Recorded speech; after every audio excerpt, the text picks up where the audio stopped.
Hey guys, Sean here. Welcome to the F1 Word and to a live stream. Second one of the year, I think. 2nd of January was the last one for Emily in chat there. Hope you're all well and have had a good January anyway, and a good start to February. Not a bad one if you're an F1 fan, I suppose, with lots of launches this last week. Red Bull, McLaren, Aston, I think Haas launched as well, sort of, last week as well. So much I want to talk about tonight. It is going to be a nice casual one. As is often the case on these Sunday ones in the off-season. I will try and get a bit technical thanks to motorsport.com. I've got some bullet points that I can point out for each car, but if you've been here long enough, you know that ain't my style. If it looks pretty, I'll tell you it looks pretty. If it looks awful, I'll tell you it's awful. I've got Dan with me as well, and we'll have a good chat. Just to let you know, though, if you are new, the channel is still powered by Motorsport Network and Motorsport Images, so links in the description to all of those there as well. I've got some video from the launches to stick in the stream just to keep us all occupied rather than just images, and I'll be coming to you guys a little bit later as well for lots of questions, because it feels like forever since I properly sat and talked to you all. It feels unacceptable. Unacceptable. I'm not having it. But we're going to jump pretty much straight into it and say a very good evening to Dan. I just said to chat, Dan, it feels like ages since I've talked to them. It seems like forever since I spoke to you, but I don't actually think it is it? You can't remember. It seems like ages, especially on this channel.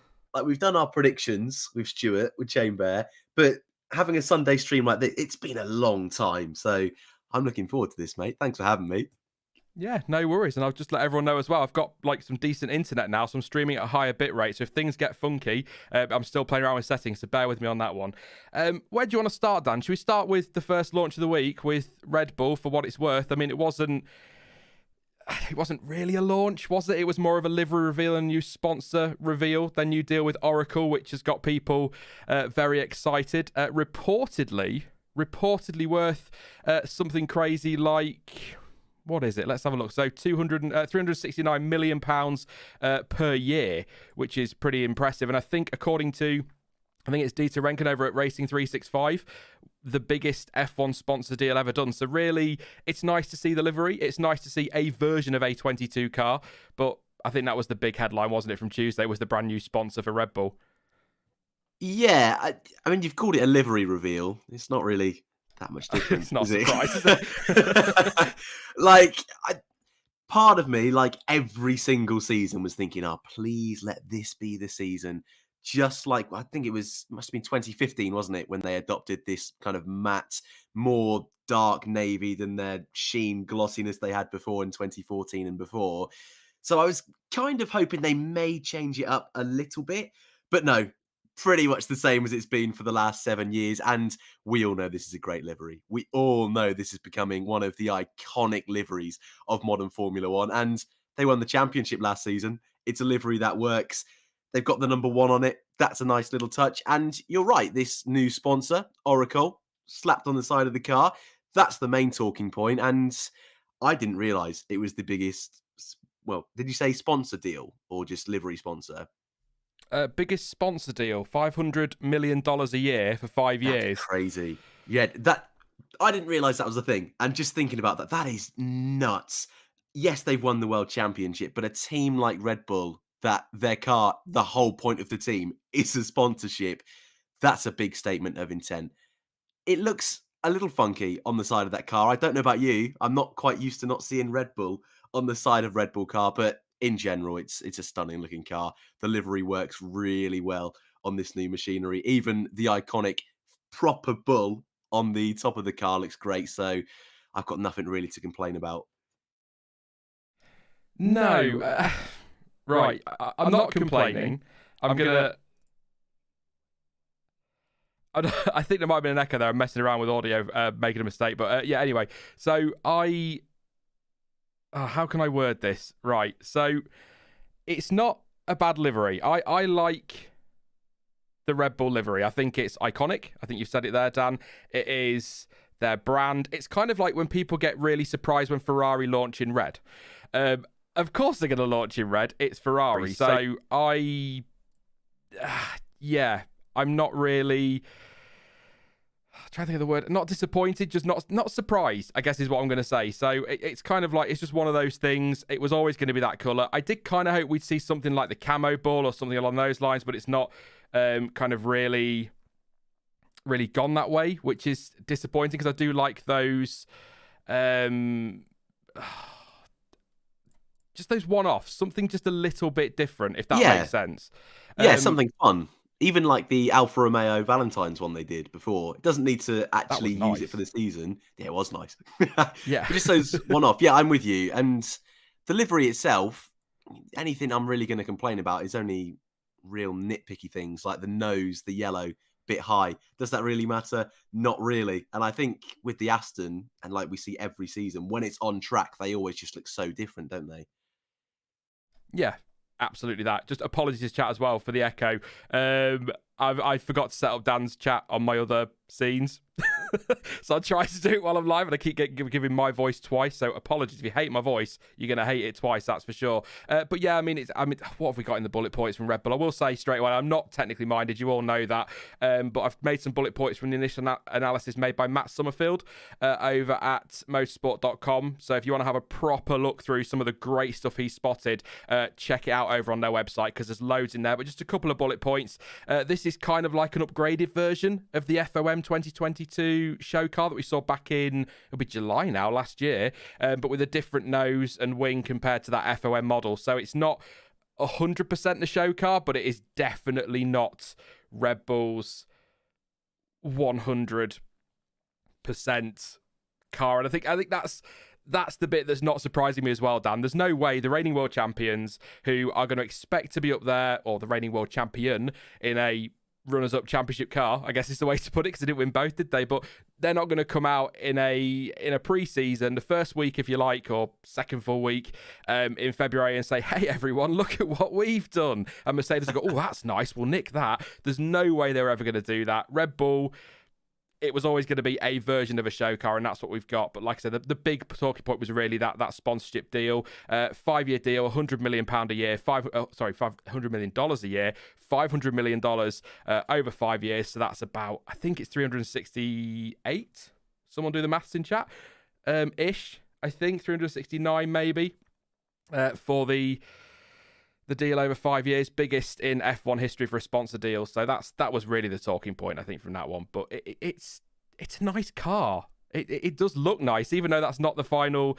That's the final definitive Red Bull. But I think a lot of people, aside from you, Dan, seem to think they're going to do quite well this year. You've not even gotten down for a podium in your predictions, for God's sake.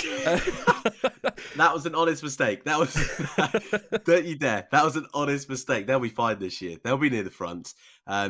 Yeah, and there was no need to produce or show off their proper car for this season. I know Aston Martin, which I'm sure we'll talk about in a moment, have gone the opposite direction, but at this stage, this car is brand new anyway. For most casual fans, even including myself, this is enough. New livery or slight tweaks to the livery, the generic 2022 chassis, that's all you need to be showing right now. And with 2 separate winter testings, teams can turn around pretty quickly if they see, like you say, Mercedes, if they saw even just a slight winglet that they hadn't thought about, they can put that on the car pretty quickly these days if it suits their machine. So yeah, at this stage of the season, this is more than enough. Yeah, completely agree. Anything you want to know in chat about the Red Bull? There's not, like I say, it's not the full car, so there's not really an awful lot of point going through more bullet points than the 4 I've got, because it's going to look totally different at pre-testing. It'll look even more different at the actual test. That's all ridiculous, isn't it? And it'll look even more different when we get to Bahrain for qualifying and all that. So I don't think there's much to say. It was, like I say, more about that livery reveal, not that it's a surprise. Although I've got to say, the Oracle on the side is a nice little change, Dan. It's a little change. It's not much, but, it's something. I just wouldn't have minded a camo livery or something. I'll tell you, it would have been nice, right? Just even if it was just for the pre-test, a white and gold livery to match Max Verstappen's would have been quite nice. That would have been quite cool. Yeah. It was never going to happen, but it would have been quite nice nevertheless. Yeah, so there you go. Just launched later. I just think it's disrespectful to the fans. Call it a sponsor launch, says Jonathan O'Keefe. A lot of people do call it a... What's the phrase? I think they call it...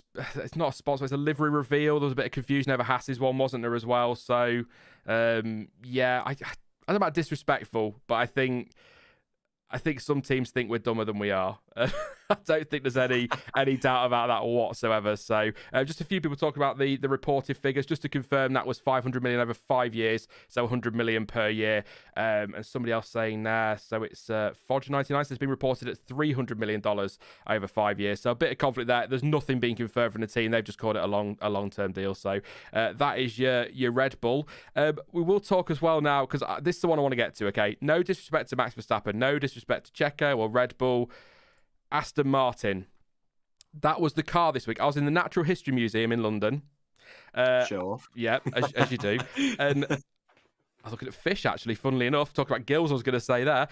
Took one look at that car and fell in love with it instantly. The livery is stunning, and it's only really a tweak versus last year's. Got rid of that god-awful pink. The car itself looks really, really nice. I'm loving the squarer nose. I really, really like that. It has a kind of, dare I say, retro feel. It reminds me a little bit of, I think I'm thinking early 2000s Prost, not the driver, the car. Just a really squared off nose and a nice square front. And I really, really like the look of that from pretty much every angle, to be honest. Looks even better out on track. First impressions at Aston when you saw it, Dan. I mean, it's definitely the most, or I think it's fair to say, the most aggressive design we've seen so far of the cars that have been launched. It's beautiful. It's such a stunning piece of machinery. I'm pretty much going to agree with everything you've just said. Yes, they've gone a little bit more extravagant with showing more of their 2022 car, but it just looks so aggressive. You're right. It's a small change for the most part in the livery. It's more of getting rid of that BWT pink, swapping it out with the AMR yellowy green. That small change is enough. And I know they've added a few more areas where that green's included, but just in general, it suits this car so well. Just in general, the shape, I don't know if this is just the images I'm quickly looking at here on F1's Instagram, but it just looks a lot lower to the ground. And especially the side profile shot, it's giving me vibes more of 2007, 2008, those kind of cars. It just looks so cool. And I think it's kind of the first car that's given us a glimpse this season of just how radical designs are going to be. And I think so many of us, and me included, are going to get carried away that any team could potentially win it this season. But if all the cars go such a drastic change of direction like this Aston is compared to, yes, I know the Haas and the Red Bull are more just the bog standard default 2022, but the Aston compared to the McLaren, almost night and day in terms of the concepts they've gone for in their cars. So I'm really excited for this one. I'm going to be nitpicky, and there's a few sponsors on this Aston I'm not a huge fan of. I don't think the Aramco on the engine cover looks great, but that's such a minor thing. Like, it's not going to change my opinion. This is easy a 9 out of 10 or a 10 out of 10 livery. It's so good. Such little changes have meant such a massive improvement from last year. I love it. Yeah, I'm a big fan. I mean, on the sponsors, I mean, there are always going to be sponsors people don't like for one reason or another. The most important thing from an Aston Martin point of view is it's money they can use to spend on developing this car even further, because I kind of feel like they want to be at the front, as every team will, but I kind of feel like Lawrence Stroll is really pushing for that. I think he wants it right there fighting for championships, which you can totally understand. I think he said sort of 4, 5, 6 years is their target overall since they came back. But yeah, I think it doesn't look quite right, does it? But then I've seen things before with sponsors on cars that you look at and go, that's absolutely dreadful, and then 3 months later, it's the best thing you've ever seen. So it just grows. It's like the halo, isn't it? Everything just grows on you in Formula One, whether you like it or not. So, but the return to that, is there an official colour that we've got? The yellowy, greeny thing? The stripe, I absolutely adore that. That is going to stand out so nicely, especially under the lights. That is going to look very nice in Bahrain. If you're interested in the technical stuff, a few bullet points again, courtesy of motorsport.com. So this is the 2022 car, or a version of the 2022 car. Obviously, no more BWT, as we know, so we've got that tweaked livery. There is a 4-element front wing, which is actually the maximum under the new regulations, and I think Haas have gone the same way with that as well. So that's an interesting thing to keep an eye out on with all the cars. Who's going to go with that? I think McLaren have got a 3. We'll have a look in just a minute. They've got a squarer, more... I've put slender, I don't know if that's a word. It is a word, yeah. Versus a much more slender nose versus the original show car. The side pods, as you can see, they've got the small box shaped inlets in there as well. Not quite as small as the Haas ones. We'll get to that shortly. I've got a feeling they're going to get bigger. I think they're going to have to. And those really, really smart cooling gills, they're not just there for style. They look like they should be, but they are there obviously as cooling as well. And that's allowed for the bodywork to taper more towards the rear of the car. And then you've actually got, I think this is possibly the only one with the full DRS system on it. So you've got the actuator in there, and you can see how the rear wing is going to work with DRS. And they have a rear wing has double element beam wing as another bullet point. So there's lots of nice juicy things in there. If you are a technical expert, I can imagine Jonty's out there. Good evening, mate, with his ruler and all sorts, checking things out, trying to work out what's doing what. But if you are a technical expert, I highly recommend checking out Matt Summerfield's articles, and check him out on Twitter as well. He's got some great stuff on there. But this Aston is definitely the most aggressive we've seen. And you can see the shots there of it out on track with the shakedown at Silverstone. Absolutely incredible out on track, Dan. Even better than the renders and all the studio stuff we've seen. So really happy with that car. And I think just happy to see not just an early version of a 2022 car, but an actual 2022 car, because now we can see. And I think if you do some side-by-sides, I've not done them in this, so maybe we'll do them at a later date, but if you do some side-by-sides of the Aston, the McLaren and the Haas, you can see that although these regulations are very strict, there is still scope for designers and engineers to find little loopholes and make, go in different directions, which is so important, in my opinion anyway, for Formula One, because it's about innovation. So allowing engineers and designers to go their own route with things despite these really prescriptive regulations is important, and it's great to see that even with just 4 launches, 3 launches and a bit, it's great to see that they can do that the option's still there. Yeah, and like we've already picked up on as well, the fact that we've not even got to testing yet, all of these teams, including Aston Martin, are still going to have unique little things on these cars that are going to make the difference when it comes to lap time, but also are just going to completely differ from one to another for our teams. Haas, their car is a default car, but they've been working on their machine for over a season. You've got your big teams at the front, like Red Bull, we've already seen, Mercedes, Ferrari, they're going to come out with all completely different looking cars. And Aston already, just those cooling veins along the side on it are so cool. And that's one car coming up with something new. You're right, the regulations are quite strict, but even so, if they're this strict and we're already seeing this variation, that can only be a good thing for the remaining cars. Absolutely, yeah. That's just it, isn't it? And it kind of it adds a little bit more excitement to the next few launches now, because it's going to be interesting to see what AlphaTauri do. I think it's tomorrow they're launching. Williams on Tuesday, but I think the ones people really want to see are Ferrari, who have gone quite aggressive as well. We're looking forward to seeing that. That will be a 2022 car. Mercedes too, so it's going to be really interesting to see which way they go.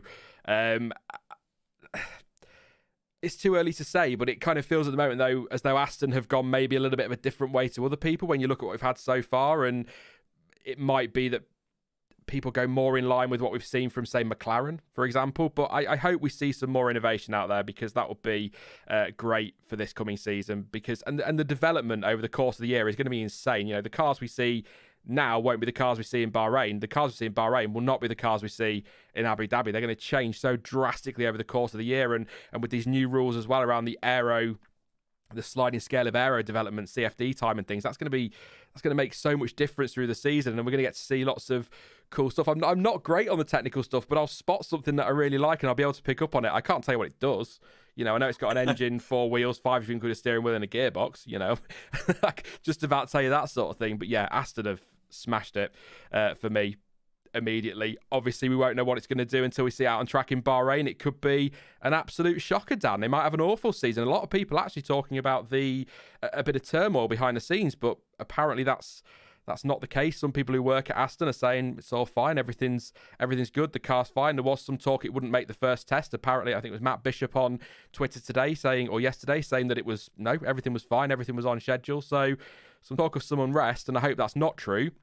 And if there is a little bit, I hope it doesn't have too much of an impact. But obviously, new boss with Otmar Saf now leaving. We've got I'm going to do this in one take, I promise you. We've got Mike Crack, who is the new team boss. I'm 35 and I'm laughing at that. It's ridiculous. And Aston, so it'll be interesting what he brings to the table as well. But yeah, quite a bit of change actually around Aston this season with the loss of BWT and Otmar Safnauer. So we'll see. We'll see what Seb and Lance can do in that car. Do you reckon challengers, Dan, or do you think they're just going to end up kind of in that midfield? I think I predicted with my blind predictions that I did earlier in the week, I think I put them 5th, I think, or 6th. No, 6th. I can't remember now. Bloody hell. Yeah, 6th. Yeah, you sure? 12th. Yeah. I feel the same. They're a team that I mean, any team can fly up or down the order this year, but they're a team that I feel last year didn't kick on like we expected to following their 2020. I feel they've got an okay driver pairing. I'd love to see Seb get back to his best. I think Stroll has had moments of brilliance. He just needs to find that more consistency. We're still waiting for that. But I still think those big boys, your Mercedes, Ferrari, Red Bull, McLaren, are going to be in front. And I think just like this year, Alpine and Aston are going to be fighting for those 5th and 6th places. Again, I mean, it's complete toss of the coin this year, isn't it? But yeah, I got similar feelings to you. I'd like to say higher, but at the moment, a little bit further down. But again, how radical their design is compared to everyone else, I've kind of got a better feeling, but that's only because it looks good, which, as we all know, means absolutely nothing in Formula One. Jonathan just said this in chat, actually. I'll just look at a picture there. You'll see it in a second, Dan. That front wing at the front of the car is really high as well, isn't it? The nose and the wing. A lot higher than, I think, I thought the car we saw in July, the mock-up, if you like, the FOM car, I didn't think it was going to be quite as drastic as that, but turns out it is quite high. So that's, again, something to keep an eye on when we get testing. Jonty saying in chat as well, the blacked out part next to the side pod opening is very suspicious, like they have a plan there and are keeping totally hidden. Wouldn't surprise me. Wouldn't surprise me at all, Jonty. I hope so. Be interested what they could shock us all with come that first race. Pennybag says 6th for Aston. Aaron says 6th at best as well. See what else you guys say. We'll do some super chats. So Andre, thank you very much for your super chat. Says, do you think the high nose on the Aston Martin will affect direction change and front end grip? I'll be honest, mate, you're asking the wrong person. It will have some impact, I'd imagine. I couldn't go into the details on it for you though, unfortunately, but thank you for your super chat. And he's also said the McLaren looks very simple compared to the Aston Martin. It's interesting to see the contrast. That's why I love launches. Just see the difference between each team. It's not just about liveries.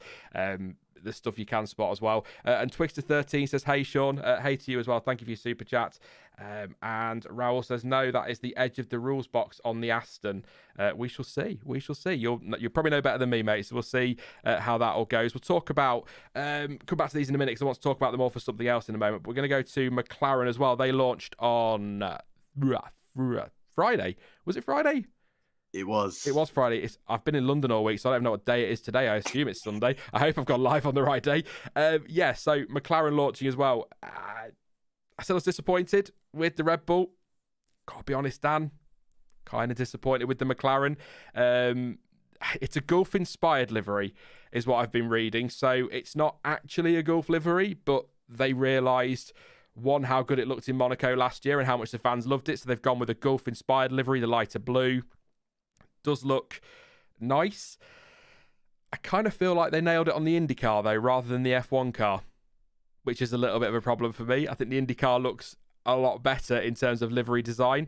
I'm also very aware that with is it a vaping sponsor there? That's probably going to be pretty blank at some races, and certainly on the F1 game when it comes out. Not that that's the be all and end all, I know, but still, I'm not blown away by it, mate. But I think I was expecting. I wanted. There'd been some talk about the Gulf livery. I think Hazel had got us all excited about that in the predictions thing, and it didn't really come to anything in the end. And it's sort of a version of, and not done brilliantly, but it'll grow on me. I didn't like the papaya and blue when it first launched, so this might grow on me as well. I disagree. I mean, I knew you would. I disagree. Hand on heart, I think this is one of my favourite ever McLaren liveries, which I know is a mad statement, and I know you're probably screaming behind your microphone right now. I just love this car. I think this car has got so much character. I agree with you. This is one of my thoughts I had before I started. I thought it's very IndyCar inspired. I think the fact it's got sponsors running through the middle of the car, almost joining it with a halo, that feels very American to me. I think it works. I think it's really, really different. I think the last 2 years, I've not been a big fan of the 2019 or 2020 and 2021 McLaren. It's okay, but I thought it was a bit boring. 2019, I thought was great, but this one for me, I really don't know what it is. I think this blue matches the papaya much better. I think the black where it's placed, like I say, it's different. It's Americanized, but it's just full of character. And I think that's something that's lacking in a lot of liveries these days. They go more retro. The Haas this year, quite retro. The Aston is plain, as much as I love the Aston. It is plain. Alpine last year, great livery, but it's plain. This one for me just screams Formula One, and I think it looks great. And yes, I know when I said one of the best ever McLaren, that's up there with the Marlboro and the Vodafone one. But I really do love it. And I think on track it'll look even better. I'm sorry if I've angered chat, but I just really like this car. See, I mean, we clearly disagree. I'm kind of taking Emily's stance in chat. It's not that I don't like it. I'm just not absolutely blown away by it. And well, I know you are. And you say it looks like proper Formula One. It feels like Formula One. It looks like, to me, something that could have been designed in the F1 game, which isn't much of a compliment, if I'm being honest. I prefer it to the papaya and the darker blue. I think the lighter blue works nice. It gives you that Gulf feel, but I just feel like go all in with the Gulf. Gulf, McLaren, Mercedes would have been absolutely fantastic. But at the end of the day, if that wins the World Championship, I'm not saying it will, but if it does, it'll look gorgeous because fast cars always look good. So it doesn't matter about the paint job. It's true. It doesn't matter about the paint job, does it at all? It's about what it does on track. But I'm just not a fan. I feel like the IndyCar livery is a little bit nicer. Yeah, I'd agree with that. I think that looks great too. It's not horrible. I'm not backtracking. I just don't think it's horrible. But I also don't think it's amazing.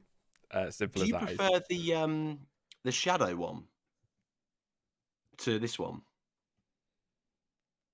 I can't remember what the shadow one looks like. I'll wait. I think there's a picture in here somewhere of them all together, so I'll wait for it to crop up. But I can't remember what that one looks like. But I definitely, the IndyCar one looks better. I'm just not a fan. I tell you what, I'll wait for that picture to come down and I'll read some of these technical bullet points. Sorry, yeah. You thought I was like, there's a shadow one? How did I miss that one? So I've already said that the livery was apparently inspired by the 2021 Monaco Grand Prix Gulf livery, but it's not actually a Gulf livery, as we know. Car features and this is quite cool, and I think it was Jonathan again in chat just before we started made a point on this. The car features a pull rod front suspension layout, which had been rumoured for a while, but it's got push rod at the back, which is genuinely really interesting and how that's going to work. And I'm going to be doing some reading tonight when I finish the stream on how that's going to work and how that'll affect the car, because that genuinely fascinated me.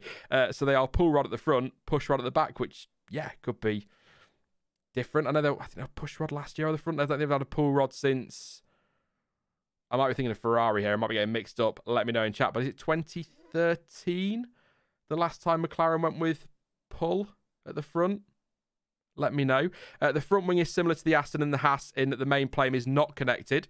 The main plane, is not connected to the body of the nose. The side pod is reminiscent of previous designs that we've seen before, but the new inlet design is there to meet the regulations, obviously. Paul Gerard says, 2013. 2015 Ferrari was pull rod. Yeah. There you go. Not much on the rear of the... That's one thing I didn't notice. Not a lot of the rear of the car, Dan. We're not seeing much of that. So I'm instantly thinking Brawn double diffuser vibes. We've not seen much of the back of that car. So what aren't they showing us? I think everybody so far has shown us a shot of the back except McLaren. So, intrigued to see what that reveals when it gets out for its shakedown, I think, near testing as well. Fins mounted behind the wing mirror mounts and on the vertical halo support, so that will give you some idea as to what they're trying to do with the airflow there. And there's a different approach with the shape of the entranceway to its underfloor tunnels. That's a quote, something that you aero nerds, if you like, probably really, really like the sound of, but I have no idea what it means, but I thought I'd point it out just there. But yeah, I think the big takeaway for me there was the pull rod at the front, but that was kind of not really a surprise, honestly.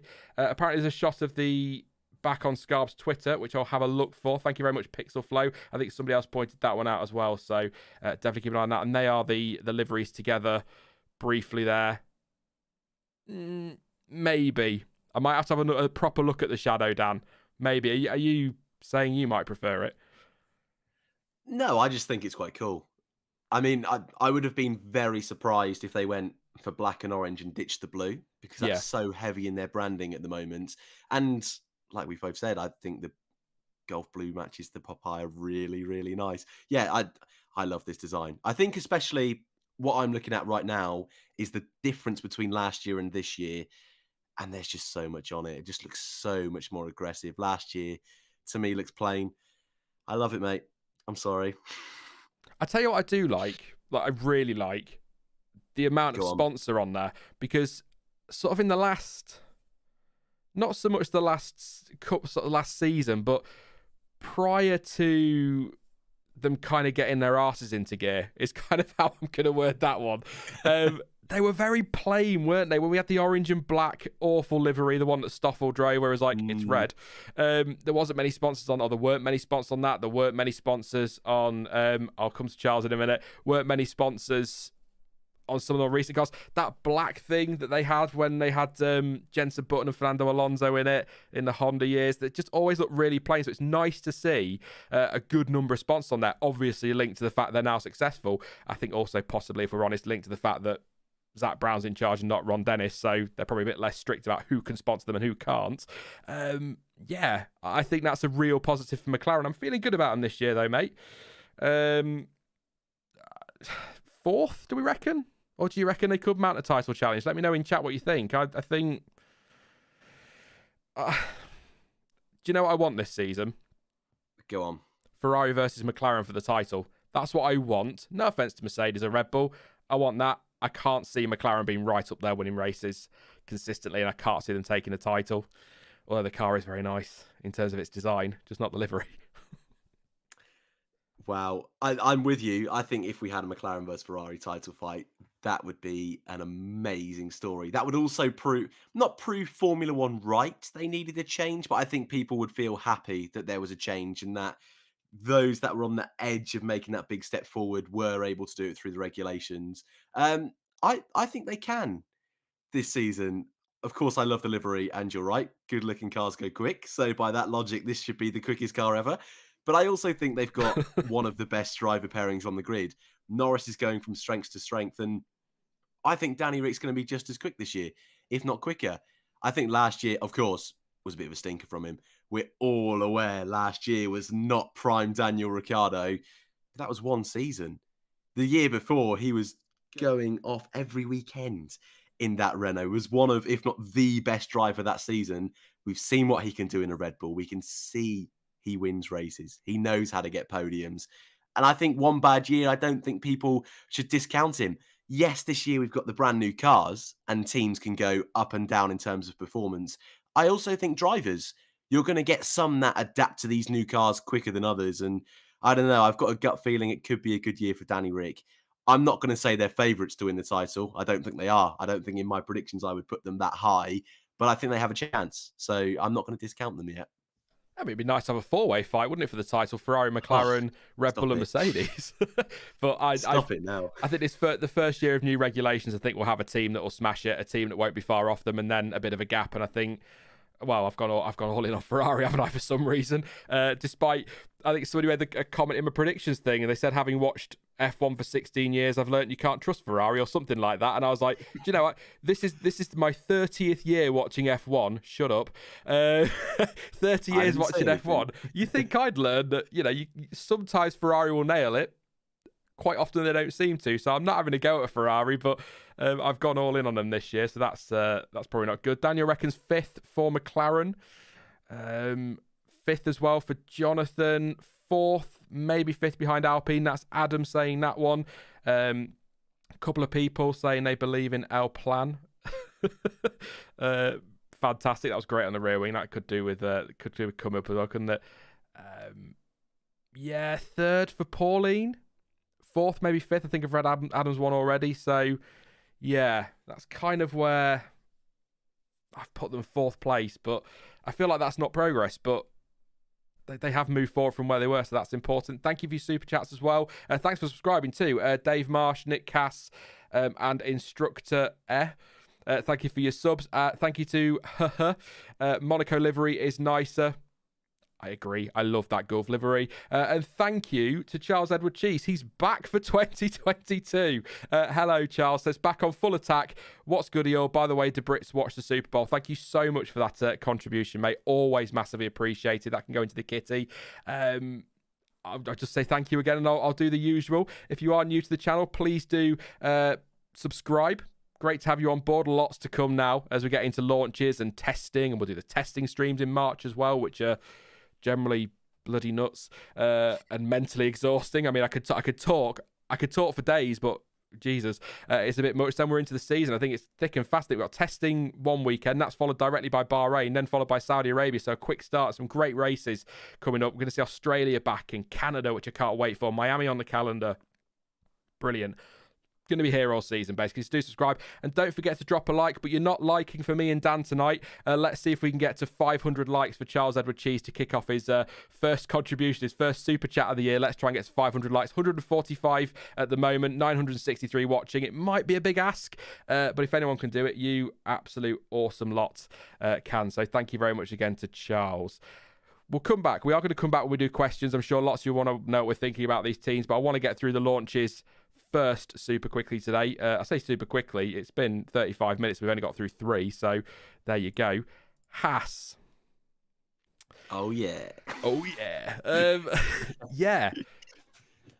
What's the word I used the other day? It's kind of meh. underwhelmed by it all a little bit on Friday. Haas like to be first, don't they? They like to just sort of turn around and go, hey, we're here. Almost like they wait for everybody to launch their car so they can get their livery out there. It was billed as a livery launch. Apparently it is an early version of the 2022 car. I think the front view, perhaps controversially, is pretty disgusting. I'm not a big fan of it from the front at all. I mean, the tiny siphon inlets they just look hilarious to me. And again, it's something you'll get used to. It was predominantly livery launch though. So what were your first thoughts on just checking that, Dan? Yeah, car revealed as early phase version. So it's kind of like it's their 2022 car, but at the very early stage of development. So this could be from 2020. All we know with Haas. What do you reckon to that one? I know the livery's a bit of an evolution, isn't it? I mean, a tiny bit. Not a lot different. I pretty much had the same train of thought as you. From the front, it looks weird. And I wish I had a more eloquent way of saying it, but it's just so weird seeing the head-on shot from the nose. And when it first came out, I was, if I'm honest, a bit nervous. I wasn't a huge fan when they first launched the 2022 car last season. I thought, this has the potential to make some weird-looking cars. And when I saw this one, I wasn't a massive fan.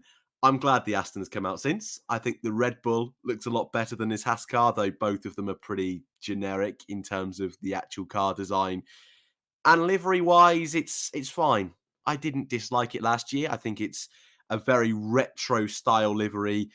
The issue, of course, if you want to call it an issue, is that huge Russian flag. I think this car, if it followed a similar livery design to 2020, when it was Grosjean and K-Mag, and it was white, black, and red, would look so much smarter. Doesn't have those connotations that we all know are with the team. It would look a lot more uniform. It's a small change. I think it would do the world of good. But I don't really have much to complain. It's a very simple livery. At the moment, it's a very simple design. And I think this is one of those teams, I'm hoping at least, considering last year went so bad, I am really hoping they've got more up their sleeve. Because if this really is their car for this season, it won't be. But if it is, it's going to be another bad season for them. It's meh. I'm really sold. No, I don't know. I think I'm kind of holding off on the Haas a little bit because this isn't their final car by a long way. It's early development. There's not many sponsors on it, but I was expecting that with it being such a crap year for them last year. People aren't going to want their name on there. I kind of get that. So I'm hoping that can fill up as the year goes on a little bit. It's just a little bit plain. And, you know, I said about the McLaren being a bit F1 2021 generic. I mean, that just is, isn't it? It's in fact, I think I've even seen it in the game. No offense to the person that's designed it. I mean, you know, I was reading something on Twitter. I can't remember who it was, but I was reading something. They got quite annoyed at people kind of saying, "Oh, why don't designers design better liveries?" Well, actually, they're given a very prescribed set of criteria that the teams and sponsors want them to meet, and they have to follow that. Otherwise, they would just go absolutely mental and would end up with the most incredible liveries on these cars. It's just very plain, but then some people might say it just looks nice and clean and there's no fuss to it, and that sometimes makes a great livery. So I don't know, it's just underwhelming with Haas. But I think the great thing about them going into 2022 is it can't really get any worse, so anything's an improvement for them. And I think I'm kind of looking forward to seeing them at least tagged on the back a little bit more of your Williams and your Alphas, for example, and being able to pick up a couple of points here and there. I think they will. I think there will be progress, kind of maybe similar in some ways to the progress Williams made between 19 and 20. Just a little bit of a jump forward, pick up some points, challenge a little bit more. That's what I want to see from this year. I mean, Dreamland, whether you're a Haas fan or not, is an underdog going from the back of the grid one year to doing a brawn. I know that's what we all fantasize about, is a car doing a brawn again and being a title contender, but that's not going to be challenging for titles. It's very slim at the rear. I must admit that, just looking at that image there. John T says aesthetically it's very, very nice. We've got to fight him. I will not fight you because I might break a nail and I don't want to get hurt. So a couple of Haas bullet points as well from Motorsport. As I say, Carl reveal was an early phase version of the VF22. Narrow side pod inlets, which we can see on the front view there. They've gone to the triangle roll hoop and airbox, which I think they're expecting, or a lot of people are expecting Ferrari to go with again this year, or go back to this year. They've got the 4 front wing elements like Aston have got, so that's the maximum they can have. And an interesting line, actually. There's a straight trailing edge to the front wing end plate versus the curvy FOM version. So I think, having seen these 4 launches, I get the impression, or I think we kind of knew this anyway, didn't we, Dan, that the car we saw at Silverstone in July from FOM was just a, hey, look how pretty they could make it. We knew they weren't going to look exactly like that, so that's not a great surprise. Large undercut under the side pod and a push rod front suspension are your bullet points from that one. Again, make sure you check out motorsport.com if you want something a bit more in-depth from Summers F1 over there. But yeah, Craig Scarborough as well, people keep pointing out in chat. Definitely go check them out on Twitter. They're brilliant. They are so good at getting the technical stuff over to people that are a bit oblivious to it, like me. If I'm thinking, I know you're a bit the same, aren't you, Dan? It's kind of like, oh yeah, that's nice. Very square at the rear as well. I was going to say about the aesthetics of the one we saw at Silverstone, the show car. If you look at the diffuser on that, it was all lovely and curved, and then pretty much all the ones we've seen so far have just been very straight and boxy. So again, it's going back to the innovation. They can obviously find ways around these regulations, which is good. So yeah, I mean, not got much to say on the Haas. What kind of said what I think, Dan. What do you think? Do you think they can make a leap up the grid at all this year? I mean, it's not with any sort of confidence I can say yes. It's very much heart over head saying yes, I'd like them to. I think Mick showed real potential at stages last season. I'm thinking Turkey qualifying. I'm thinking more so Hungaroring in the race, that he can race a Formula One car. Both drivers have had a year of experience now, so I'd like to think they're going to start building that consistency. But that car, it's going to take a lot to even get anywhere near, like you mentioned, your Alphas and your Williams. That's going to be a big step in itself. I'm just hoping the gamble that they took a whole season out to focus on this car, I'm hoping that pays off. Because if it doesn't, a couple of years ago when things weren't so bad, Gene Haas was thinking about leaving. Yes, he's put a lot of money into this new regulation, so you'd like to think he's going to stay a few more years, but if it's anything like last season, I don't envision them staying around for that much longer. I think that's the big question mark over Haas this year. The big one is, can they make a leap up the grid? But I think you're right there. You know, what's going to happen come the end of the season? If and it's still a massive if at this stage. We have no idea what the run. We can all guess at the running order. We don't know, but if they are a second and a half, 2 seconds off the pace again, is Gene Haas going to want to do that? Is this what Dimitri Mazepin is waiting for Gene Haas to have just said, I'm not driving around, having my cars drive around at the back of the grid all season. It's a waste of money. We're off, and then Dimitri Mazepin comes in and buys the team completely outright. Maybe that's what he's waiting for. I don't know. I don't really want Haas to leave. I think, and I'm absolutely adamant, by the way, Liberty Media will not want Haas to leave. They will want an American team in Formula One. That is the market they are targeting, but it doesn't matter where a team's from, does it? They've got to be competitive. You're not going to draw many American fans in to support an American team that's a second and a half, 2 seconds off the pace every weekend. You're just not going to, are you? It's just not the way it's going to go. I might be wrong. If you're American, let me know. Are you a big Haas fan? Be good to know. But I think that's the question mark for me, is what happens at the end of the season if it's not been a good year. And I kind of feel bad sitting here saying, what if it all goes wrong? Because as you've said a couple of times, Dan, they've been working on this car since about 1997 or something like that, or it feels like it, doesn't it? For ages. They completely wrote off last year. But I've got to go back to my other line. If they are still right at the back and still nowhere near those around them, or those that you'd expect to be around them, what have they done for the last year, 2 years? I just don't know. But I think this is one of those, I put them in my teams to watch for 2022, because this is a car, when it's complete, that I'm really, really interested in looking at, because I think they've got some surprise up their sleeve. Because I think that's the other thing with a team like Haas. I think Williams you could put in that bracket as well, and maybe Alpha. they can look at those regulations, and I think they can afford to be a little bit more bold, can't they? They can look at a regulation, interpret it, and just go for it because they've got nothing to lose. And if they get it wrong, then they can just spend a bit of time and some money in getting the car a bit more where it needs to go, or go in the direction they need to go with the regulations, and maybe copy some of those around them. Whereas right now they can afford to say, do you know what? That's what it says, but let's try this. Because if it fails, they're not really losing anything. If it's successful, it could be huge for them. Definitely. They've got much more to gain than those front teams at the moment. And I think you mentioned it right at the start of the stream. The fact that these teams that are lower down are going to have more time in the wind tunnel, more time to develop these cars compared to those at the front from last season, they can afford to risk that little bit more from that point of view as well. So I'm intrigued to see what these guys at the back can do. And I think whereas Red Bull, we spoke about earlier, are hiding things, to not give away to those guys at the front some of their little tricks, I would like to think Haas have done the same by launching their car like this, though. I say that with a pinch of salt because Haas always seem to do this. They never really seem to launch their car until the first day of testing, which is a funny little quirk they always do. But watch out for Williams, watch out for Alfa Romeo as well. I think, like you've mentioned, those teams that were at the back over the last couple of years, they're going to be sneaky. They're going to focus on each other, of course. Neither of them want to be at the back of the grid again, but they will be hoping they can get in front of some of those cars that Aston Martin, for example, maybe those new air intakes, cooling don't work out.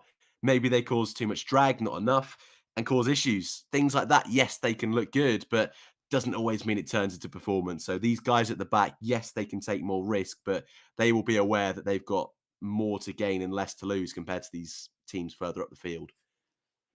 Yeah, absolutely. And that, does that excite you, Dan? See if some. I know we're not we're not great with the technical stuff, but I don't think we're talking that we're ever going to see a fan car or a six-wheeler, but it's always nice to see someone towards the back try something different, isn't it? And I quite like that. So yeah, well, and also don't forget a couple of years ago we had DAS. Yeah. And that wasn't even in a regulation change. Exactly. So considering that was out of the blue, I mean, I don't want to excite people too much, but there's a real possibility we could see almost every team not have something on the scale of DAS, but something unique to their car that no one else has that could be a big performance indicator. So I am excited from a technical point of view, which you're right, isn't normally my thing, but I think this year it really could be. Something about new regulations, isn't there? I don't think you have to have a great technical mind to really appreciate new regulations, and I'm loving this and going through side by sides, and when the regulations stay fairly static as they have in recent years, apart from the floor changes last year and a few other tweaks, the cars. There's an old kind of joke about Formula One that you can use sometimes still, and that is that if you painted all the cars white, most people wouldn't know the difference. I don't believe that's true of F1 fans, because I think we do spot the difference. I think you could spot a black Ferrari versus a black Red Bull. I think you could easily spot that if you're an F1 fan, but from the outside looking in, if you're not a big fan, they'd all look the same. Whereas when you get new regulations, you can spot the differences. You can see, the bulges, obviously because of the power unit, but the bulges in the McLaren and the Aston Martin engine cover versus the no bulges in another car, and little things like that, and the elements on the front wing. I love it. I absolutely love it, even though I'm useless with it. It's also nice because previously, although these cars are still very much early spec or show car, and they are pretty much livery reveals in some cases, in recent years, when I've done reaction videos and reaction streams, it has just been, yeah, livery's nice, or livery's horrible, and off we go, because there's not really much else to point out, because, oh, look, there's one extra little flick up on that barge board, and they've put a little spiky thing on their floor, was about all there was, wasn't there, between seasons? It was like, oh, this is getting ridiculous, and I wasn't going to do them this year, but then I was like, kind of have to for 2022, so, yeah, very, very excited to see what others come up with. There is a poll in chat, by the way. Some of you have seen it. 187 of you have seen it specifically. Very simply, which car is your favourite so far? So I'm thinking overall. So I'm thinking, livery, what we've seen in terms of design. I have put Red Bull and Haas in there, even though they are early versions of cars and one is pretty much the show car. But I've put the options in: Haas, Red Bull, Aston Martin, McLaren. Your favourite so far? What have you got, Dan? I've kind of feel like you say McLaren now, and you're going to have to, because you've done nothing but big it up. Best McLaren livery ever. One of the best. Let's I'll let not you off. misquote. One of the best, might be the best. I won't. I'll wait to see it on track until I say that. I do have to say McLaren though. What a surprise! I think that livery is so good. I really do enjoy it. I think it's different. It's like I said earlier. I think it is Americanized. I think it's a livery that suits IndyCar very well. I know their Indy livery is a bit different, but strap this one on an IndyCar, it would look stunning. I think it looks awesome on a Formula One car. I think the Aston shape is better, but just because I love that McLaren livery so much, I'm going McLaren. Big surprise. I mean, I thought you might, if I'm honest. For me, What? I'm going with the popular vote at the minute. I know, shocking. Aston Martin for me so far. I mean, that could change. We could see an absolute stonker from Ferrari or Mercedes, but at the minute, I think that is the best looking car livery wise, which we clearly disagree on, Dan, but there you go. It's green, so it matches the channel as well. No, but I think that's the best looking one livery wise for me, but also just in its design. I think it's nice and aggressive. It's different to all of the others. I keep calling it a retro feel. It probably isn't retro. I probably can't think of the right word, but it just looks so nice and square at the front, and it reminds me of a proper Formula One car. I don't know why, it just does. The gills on the side of it, I think they look great as well. I'm a massive fan of that Aston, and I hope they can stun us all and we can see Sebastian Vettel at the front challenging for wins on a regular basis. I don't think we will, but it'd be great to see him up there, see Lance Stroll up there as well, podiums and wins. But the car just looks fantastic at launch, and I think it's the most complete car. I think that's fair to say as well at the moment. I think it's the most complete car we've seen, and that gets me excited as well. And I like the fact they've said, we're launching early, we're showing off the car because that gives us a bit of time between shakedown and testing to make the changes we need to. It feels like a lot of people are excited about Aston. People that I've spoken to think they could be a threat to, not necessarily title challenges, but a threat towards that sharp end of the grid. But I think the way they're talking about, the gap between shakedown and testing, it sounds to me more as though they're saying, look, we're just going to try and get this right. We're not necessarily going for a world beater, although that'd be nice. We just want to get it right this year. This is also, and it's just come to me, the first car they've designed completely themselves since 2019. Because they kind of they borrowed some of the Mercedes ideas, didn't they, for 2020 and 2021, which is why they got hit quite hard last year with the low rate, or the low rate design. So I kind of feel like that's where they are. They just want to get it right, if that makes sense. Yeah, they were heavily inspired, I think, is the way to go. But yeah, it's a big opportunity for them. Their factory is still being built, and that's going to be, I think, the point where they're really going to hope things can turn around, and that's when they can really push on and fight for championships. But that being said, already this thing looks so aggressive. It looks so cool from every angle. So there's no reason it can't be this year either. Totally agree. Wow. Makes the change. Yeah, today it does, doesn't it? No, it's like, yes, I agree, mate. Today it's like, you're a liar. I can't believe you said that. THO22 says, remember Tracing Point? Absolutely. John says, I have a pink Mercedes agenda. Definitely. Seb seems recharged as well. He seems excited about this season and not just faking it, says Black Hawk. So we've also got vintage Seb hair back, because that matters. Bit of extra weight for them to shave off the car, I suppose. Hey to Big Mac Nick as well. A couple people talk about the Alpha Tauri, that has been leaked online. I saw a shot of some bodywork, but I don't think the car itself has been fully leaked, but we'll find out what it looks like tomorrow at 11 a.m. GMT, I believe. Nutella Bra says young Sebastian is back. Charles Edward Cheese thinks I'm obviously drunk for talking about Sebastian Vettel winning races. I don't think he will, but I'd love to see him up there again challenging. I really, really would. 2009 was my favourite season ever, says Hooked on Classics. McLaren Shadow car looks better. That's Dark Department. So there you go, Dan. Someone's answered that for you. And Diogo says Vodafone McLaren is miles better. Yeah, I completely agree. I've got a super chat in from Jonathan O'Keefe. Can I leave you to answer this, Dan? Because I've just got to nip off because I've got a little bit of a problem that I need to sort out before everything crashes and goes very, very wrong. Sure. Thank you very much, Jonathan. It says, which of these teams that have yet to show are you most looking forward to seeing? So which launch are you most looking forward to, Dan? I'll be back in all of 2 minutes. Okay. Right. There's so much potential to say whatever I want.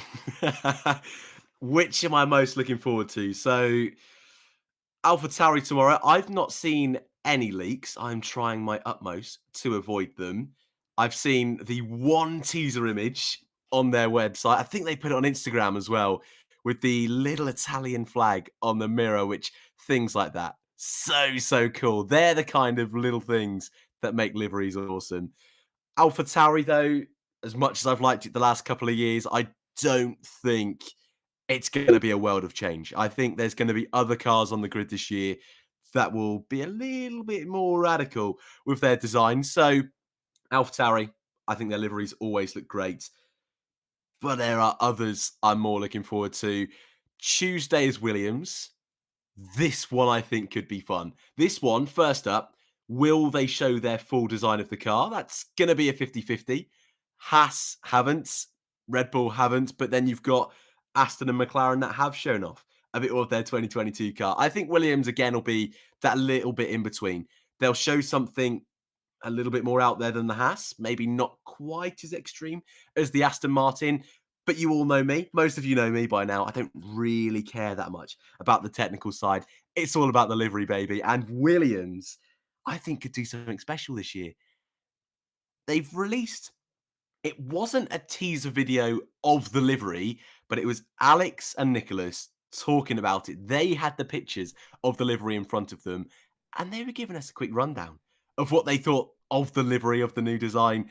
And it sounds like it's different. One of them, Alex, everything he said was being bleeped. He was, whatever he was telling us, he was not allowed to do. But Nicholas, bless him, was doing a much better job of giving us the information we were allowed to hear. And it sounds like they're going for a new colour, which all of their branding this year is blue.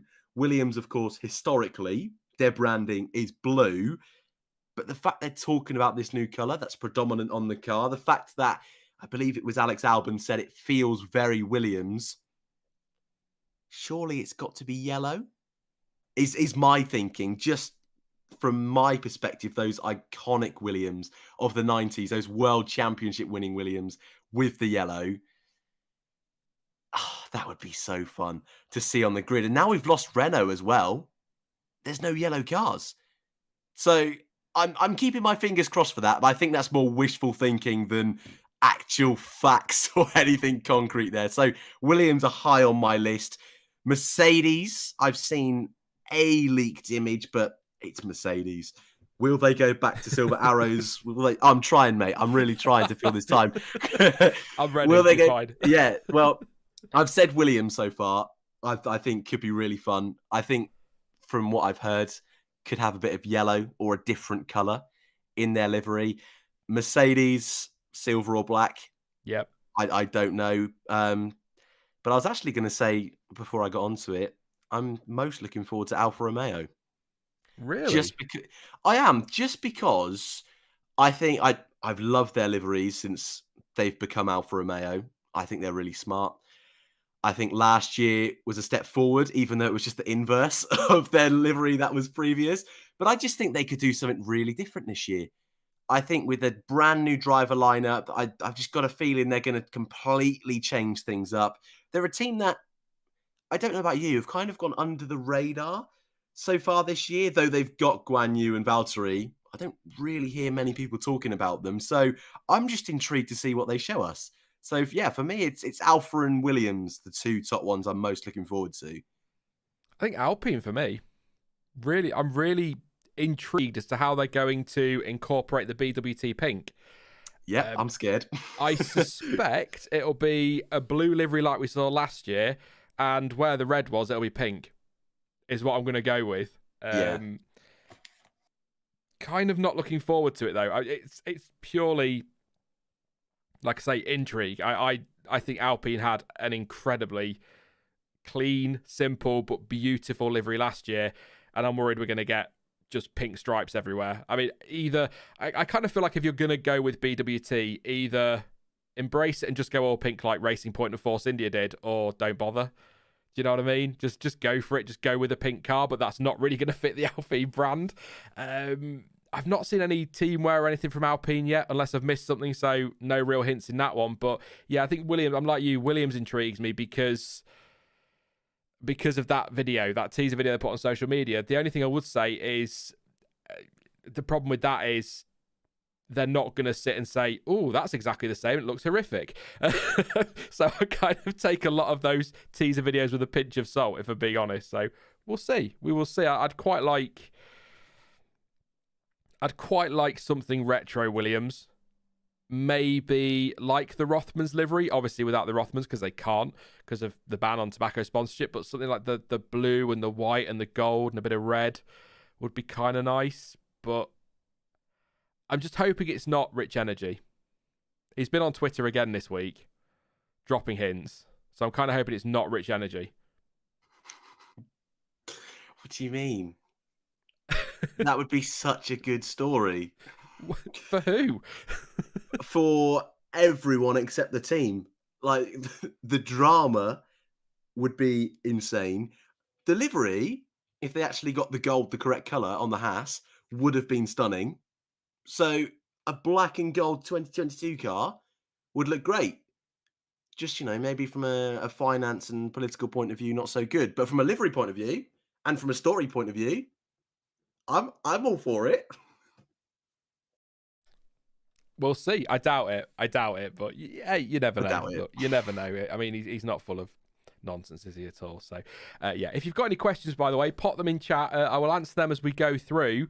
Anything you wanted to, I've run through this actually quickly, Dan. You did talk for a little while, so I'll let you have a breather, mate, because I'm just lovely like Thanks, that. buddy. So I'll go from a bullet points then. So we had let's do it with the video, why not? So we had the Red Bull launch on Tuesday. They are using a slightly upgraded version of the FOM 2022 show car that was shown off in Silverstone last year.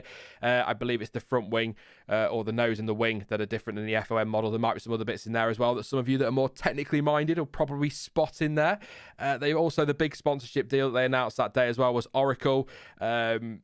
5-year deal, reportedly, I'm going to say that word again, reportedly, completely unconfirmed, to be worth somewhere around $500 million across 5 years. That's $100 million per year, which is about £368.9 million, something like that, over 5 years. So $100 million per year. Not confirmed. Yeah, not much more to add on that Red Bull, if I'm being honest, but I will say it again, very much looking forward to seeing the full proper car. Just spotted it there in the image as well. No Honda branding as such, because that's been removed from the rear wings because they're not technically powered by Honda anymore, but there are some corporate Honda sponsors on there because they are still working with them behind the scenes, of course. So that is your Red Bull. Aston Martin win the prize of launch of the week for me, definitely, just for that car. It is 100% the 2022 car, but I'd imagine not the complete 2022 car. No more BWT livery, so they have had to tweak it and put in that very nice yellow, which I think just finishes that livery off beautifully, if I'm honest. Best looking car of the week. 4-element front wing to max out the regulations. Squarer slender nose versus the others and on original show car. The side pods feature a small box-shaped inlet. Cooling gills along the side of the car, which, number one, look great, but I'd imagine do a very good job of keeping the car cool. That allows for the bodywork to taper more towards the rear as well to pack in that Mercedes power unit. You see the bulges as well on the engine cover where that power unit is. The DRS actuator and full DRS is on the car, so we know this is the 2022 car. And a rear wing has double element beam wing as well. I'm flying through a bullet points. Look at me go. It's like I know what I'm talking about. I really don't. McLaren showed off the MCL, I'm going to say 36, and someone will correct me if I'm wrong. Livery was inspired by the 2021 Monaco Grand Prix Gulf livery, but is not the actual Gulf livery. They've got pull rod front suspension and push rod rear suspension. We kind of knew about the pull rod at the front this year because of a teaser they leaked or showed off a few weeks ago, but the push rod was a surprise at the back, which is nice. Front wing similar to Aston and Haas, with the main plane not connected to the body of the nose, but I don't think there's 4 elements on there unless I'm missing something. Side pods pretty similar to what we've seen before from McLaren, but the new inlets are designed obviously to meet the regulations. Nice and narrow, you can see it on there.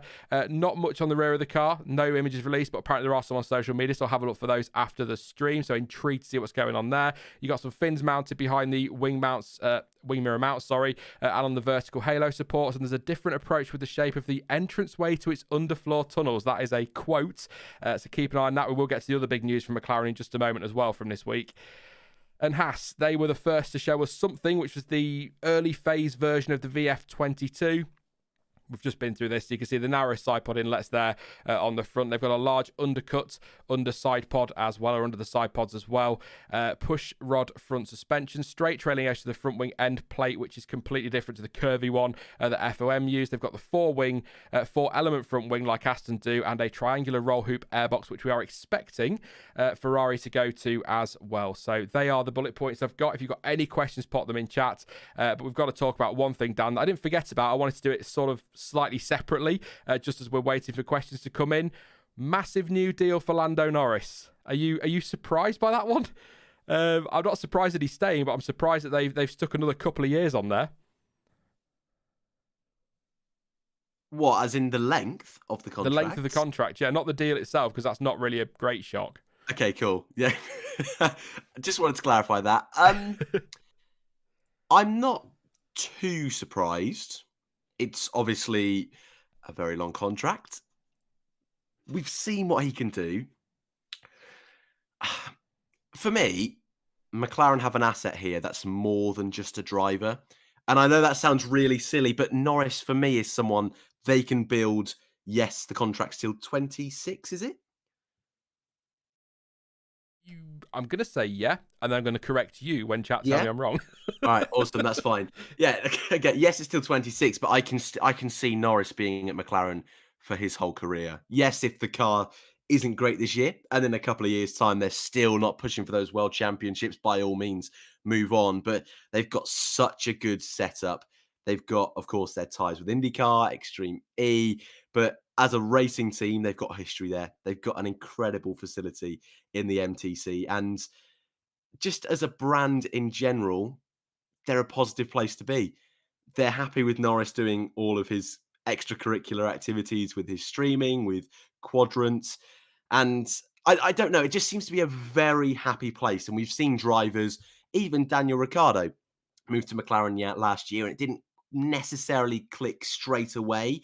At this point in Norris's career, for him, I don't see why he would want to go anywhere else with this exciting project that he seems to be on the verge of now winning races. He's got obviously a pole position, multiple podiums.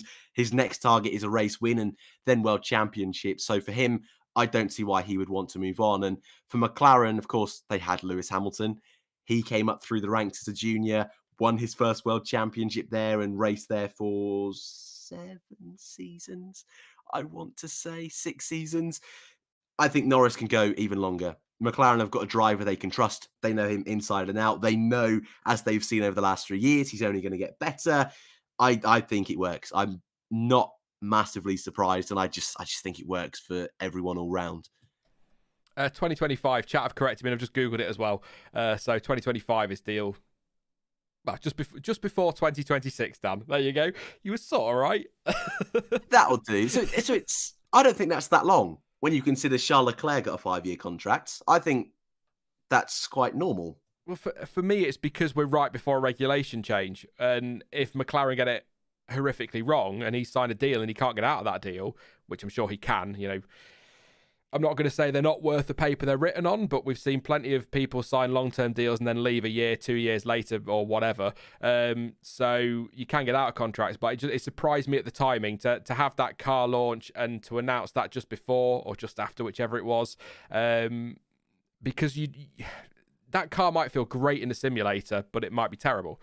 And I just thought he'd maybe wait until the season was over, or mid-season or something before making that commitment. But again, if he needs to get out the contract, I'm sure he can.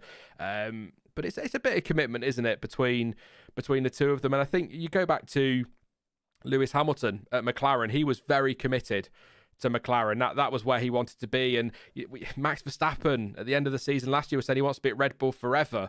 It's not likely to happen because I thought Lewis Hamilton would be at McLaren forever. And then as you know, I've been watching 2012 back, and you could just see there was a point where he was just like, do you know what? I can't do this anymore. I'm just going to say on 2012 as well, I'm not quite sure how McLaren didn't mount a serious title challenge in 2012. They clearly had one of the best cars out there. Reliability, pit stop, cock-ups. I think it just all got too much in the end and he went to Mercedes. So got the assurance needed from there. But it just... Norris seems to be maybe just sticking by them a little bit like Hamilton did, if that makes sense. Just kind of, that's the team he wants to be at now. He's happy there. He's settled there. They're giving him a car that's competitive the last couple of seasons. So why change it? But I guess if the car's a dud, he can always move on, can't he? There's always a way out of a contract, unless it's a phone contract or something. So, us members of the general public can't get out of any bloody contract, but F1 drivers can drop them left, right, and centre if they want to. They've got the money to pay for legal. Yeah. Anyway, weird.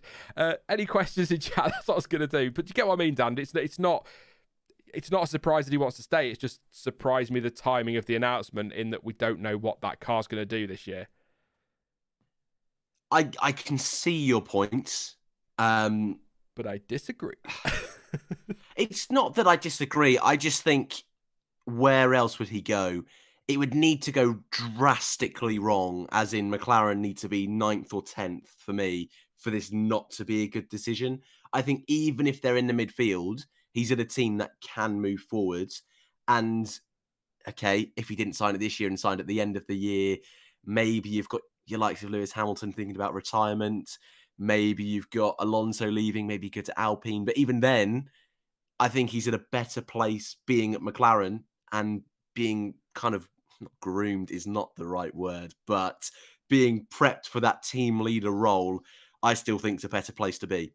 A bit like when I think Jonty was a big defender of this at the time when Carlos Sainz left McLaren and he said, look, he's at the moment going to be that team leader. And if he stays, there's going to be that commitment. There's going to be that consistency. And yes, I know Sainz has done great for Ferrari, but I think for Norris staying where he is now and not taking that risk of going elsewhere, or at least considering it, I don't know. For me, works, but I definitely see your point in that you could have waited 6 months. I see that. Yeah. Yeah, you're probably right, Dan. You know, I always go straight for a negative and everything, don't I? I can't help it. Like, oh, why sign that now? Yeah. Jack pointed out in chat as well, Bahrain deal. They've signed a deal to stay on the calendar till the year 6008 or something like that. I think are they 2036? Bahrain. Yep. I mean, that's probably less surprising than the Norris deal, to be honest, because I think they pay a decent amount of money, and I'm gonna be honest, I think it's a bloody good track and it often gives us some very good racing. So I think it's a sensible deal for everybody involved. One day we can have the conversation about other reasons why maybe we shouldn't be in Bahrain, but I think we can have that for a lot of races, to be honest, at the moment. But yeah, I think from an F1 point of view, a racing point of view, I'm happy to see Bahrain stay. It's an odd contract length, another 12 years, but it's more than 12, Sean, wake up. 14 years, but yeah, I'm not really disappointed by that. I'm not really surprised by that, and it's kind of nothing to me, which sounds really awful, doesn't it, for poor Bahrain and their race. But it's just it's one of those, you know, when like Spain gets a new deal, you go, oh, okay, fair enough, and that raises an eyebrow, or you see Hockenheim coming back or something like that, and you go, oh, that's fantastic. When Bahrain or Abu Dhabi get a new contract, you go, well yeah, sure. You just know it's coming. Yeah. I think the only thing is just the length is insane. Like, I'm with you. It's a good track. Sakir was great when we raced there a couple of years ago. It's a track with potential. If we saw a couple of bad races, you can change the layout. There are things that can be done there. So I'm not against the circuit and racing at that particular venue, but 2036, that's mad. Even Bahrain might get bored of their own circuit and want to move elsewhere. That's the weird one. And I know earlier we spoke about Red Bull having the biggest sponsorship deal of all time. Surely this has got to be one of the longest venues and racetrack contracts of all time. And that is a complete spitball. I'd love someone in chat to maybe tell us if that's true or not. I mean, but this is Saudi a long got 10 time. years, didn't it? There's a 10-year deal for Saudi Arabia. It's not Saudi Arabia at all. Qatar, will not be racing at the same track, at the Losail track, but they only got a 10-year deal, didn't they, for Qatar? So you might be right, 14 years. Money? I just can't imagine. I can't imagine Formula One signing the contract that long. They have, so by that logic, it must be. It's got easily one of the highest, but surely it must be the highest. I don't know. Chat will know. Yeah, I'll tell you what. I will ask chat. Let me know. Are you happy to see Bahrain stay on the calendar? I think, again, we can go all political, but I think from a racing perspective, I think it's a good deal. I think the track it's a track I like. I'm trying to think of the last time we had a properly bad Bahrain. I'd maybe go as far back as 2011, somewhere around there, 2010, when it was still a day race and it just was a bit meh, and everyone thought F1 was dead and it was over because we had a bad race in Bahrain or something like that. But I think it's been pretty consistently decent. You know, some tracks a hit and miss. I think it nails it most years. I tell you what, I am building up for a really disappointing start to the season now, aren't I? Probably ought to shut up. Don't worry, that whole stream's been building up for a great start, which just means it won't. So don't worry. We've already done the damage. Yeah, don't forget to drop a like, by the way. 291. We need quite a few more to get to 500 for Charles. He's in chat now. He's starting to chase you all down now, saying, come on. I wonder if he might do a shot as well. You might be lucky. He might do a shot for every like. Or not every like. That might kill him. Every so many likes. We'll see how that one goes. But yeah, I'm quite happy to see it back right now. See what people are saying. Racing perspective, yes. That's kind of what I said. Dark Department says Bahrain is great. That's how I feel on it. Sam says meh. The Saint says 14 years. I think F1 might not exist. It's managed 72nd year, is it this year? Will be, yeah. So might do 14. KMS Boss says, yeah, I like Bahrain. I think it's a good opening round, and it looks like Oz won't be that anymore. I do wonder if this deal, you know how the Abu Dhabi one we seem to think has that clause in it that it has to be the finale. I wonder if Bahrain have paid a bit more to be the season opener, because it kind of makes sense as well from a testing point of view, doesn't it, to test in Bahrain and then just go race there a week or 2 weeks later. Yeah, definitely. I mean, I think we've always said it never really makes too much sense why we fly to Spain and then a week later go to Bahrain. So yeah, I can imagine that's something they'd have thought of. I can also imagine that's something Formula One long term, with Qatar being on the calendar, Saudi, they're trying to, it seems, with the amount of races they want on the calendar, to build these blocks of a season. And I think starting off in the Middle East with a pre-season just makes sense. So Pennybag says Australia is really going to suffer from not being the opener. It's usually not a great race, but it gets papered over by the fact it's the first one of the season. I think we've said that before, Pennybags on stream. We're going back a while. That Australia seems to get a free pass. Albert Park did, because it was the first race, and you were just hyped to see Formula One back, so it didn't really matter what the race was like. By the time you got to the end of the season, you'd forgotten it anyway, so it didn't really matter. But I tell you what, I am looking forward to. I've been watching their videos on YouTube on the official channel, the Australian Grand Prix channel. The changes that they've got this year, I think they are going to make a big difference to the racing, and I know we're going to have the cars as well, which will hopefully help with that. But the new run, they've taken out that really weird chicane, and we've got that nice long run now into that super fast left right that everyone loves. Probably I think there's an extra DRS zone as well, so we'll have three. I think we'll have three for a while. We'll have 3 DRS zones, widening of some of the corners. I think it's long overdue. But what surprised me, Dan, the reason I'm bringing it up, not just because it was the season opener, but I think the video I watched from the official Australian Grand Prix organisers said that the track hasn't been altered since 1996. And I was like, what? Obviously, some of the runoffs have changed, and they've, to change with the regulations and barriers and bits like that. But the actual layout itself is fundamentally the same as it was in 1996. And I know Monaco is the same pretty much it's always been, but that's kind of like the exception rather than the rule, isn't it, when it comes to a racetrack is Monaco. So I was quite blown away by that. I had in my head that there have been at least some changes somewhere, but then you go back and watch the highlights from the 1996 Australian Grand Prix, and it is basically the same track. Or not been resurfaced either. Wow. I know. Okay. I'm pretty much agreeing with everything you've just said on this track. I think it's also a track that kind of lands itself in this weird place where you wouldn't say it's a street circuit because it's not as radical as your Monacos or your Singapores or Saudi Arabia, but it's definitely not a racetrack. It kind of falls somewhere in between. It's more of a street circuit Bit than a like Canada. racetrack. Yeah, and I think where Canada, I don't want to say gets a free pass, but it has those two long straights at the end of the track, and it's got that hairpin, which I think if you focus on sector 1 and 2, it's not too dissimilar. So yeah, I think you're right. It's very characteristic wise similar to Canada, but I always enjoy it. I think yes, the start of the season helps, but I don't think it's ever the worst race of the season. And you're right. With the changes, they look fun. I think they're going to really help overtaking in that middle sector. With the changes to the cars, surely that's going to be better. Even if it's just the fact the cars are smaller, it's going to help circuits like your Australias, Canadas, Monacos, and so on. So it should be set up to be a fun race. It's one of those ones we've seen some brilliant racing there in the past. Yes, we're going to have venues that aren't as exciting as others, but last year we had one of the best races ever in Sochi. We had an awesome race in France. Abu Dhabi had different consequences, but wasn't a bad race either. So I've always been someone that's defended circuits that aren't so great. I don't know if you know that. And I feel the same with Australia.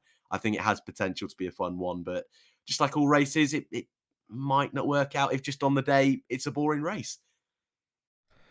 Yeah. Somebody James Bentley just asked about what we thought about the change to Australia there, so that was good time with that question, James. We were on that one then. So yeah, I think. I mean, we've seen changes to tracks recently and over the last few years, and some have worked and some haven't. I mean, you go to that chicane they stuck on at Barcelona, even the tweaks, was it this year to turn 10? That's the one, yeah. What are they doing? Are they making much of a difference? But then there are other changes to tracks that do work really, really well. And Abu Dhabi, sorry to mention it, cringes and through gritted teeth as he says it. Hope he doesn't look at chat. Hoping nobody says anything about Abu Dhabi. But the track changes, that change to turn 5, I think worked really, really well. But then the change to turn 9 made no sense at all because that took away an overtaking opportunity. So I kind of, that kind of is what I'm saying is that's kind of a great example of how some track changes can work brilliantly and other ones are terrible. So the jury is obviously completely out on Australia and what the difference will make. But on paper, it should make a massive difference. And I hope that we get some better racing and that we see. It'd be nice to see a bit more overtaking. Not just close racing, just a bit of overtaking as well would be nice because we don't get a lot of that in Australia. It's difficult. So there you go. We shall see how it all comes together. I'm trying to think of as many other changes coming this year to tracks, actually, just while we're on tracks for 2022. I've got Miami arriving, brand new circuit, but I don't think there's any. There was some talk, wasn't it, that Barcelona might make some changes as well? Eau Rouge. Eau Rouge, of course. Different. Yeah. Is that more runoff, though, than track? I think it's both. From what I've seen, though drivers will try, I don't think they're going to be able to do it flat out. I think there's more of a harsh left-hand turn at the bottom of the hill. But I will see if I can double-check quickly. Definitely the runoff, but I think the actual corner itself has also changed quite a bit. AC, it's been a member for 14 months. I've still not thought I am going to get my Lewis. But torn between three things at Lewis, my graphic designer, to get at least some emojis or some badges sorted for membership this year. So thank you very much, mate. Says, was Dan even born in 1996? Does Sean know the answer? I do know the answer. The answer is no. That is true. I believe... I'm going to say 2001? 2000? 99. Oh, I'm I a 90s nearly said baby. 99. Damn it. Yeah, that's okay. Yeah. You're close. I was only 13 at that stage, but whatever. Jonty says, let's assume we get a stonking race in Australia. How do we then decide if it was the track changes or the cars? No idea. For being honest, dude. I would assume we'd have to just base it on what happens at the races around it, as to whether it's the cars. But I think we said this in predictions, didn't we? That people will, if the cars work as intended, people will say, "Oh, Australia was great because the changes worked," but we don't know. It could be the cars, or it could be the other way around. So, yeah.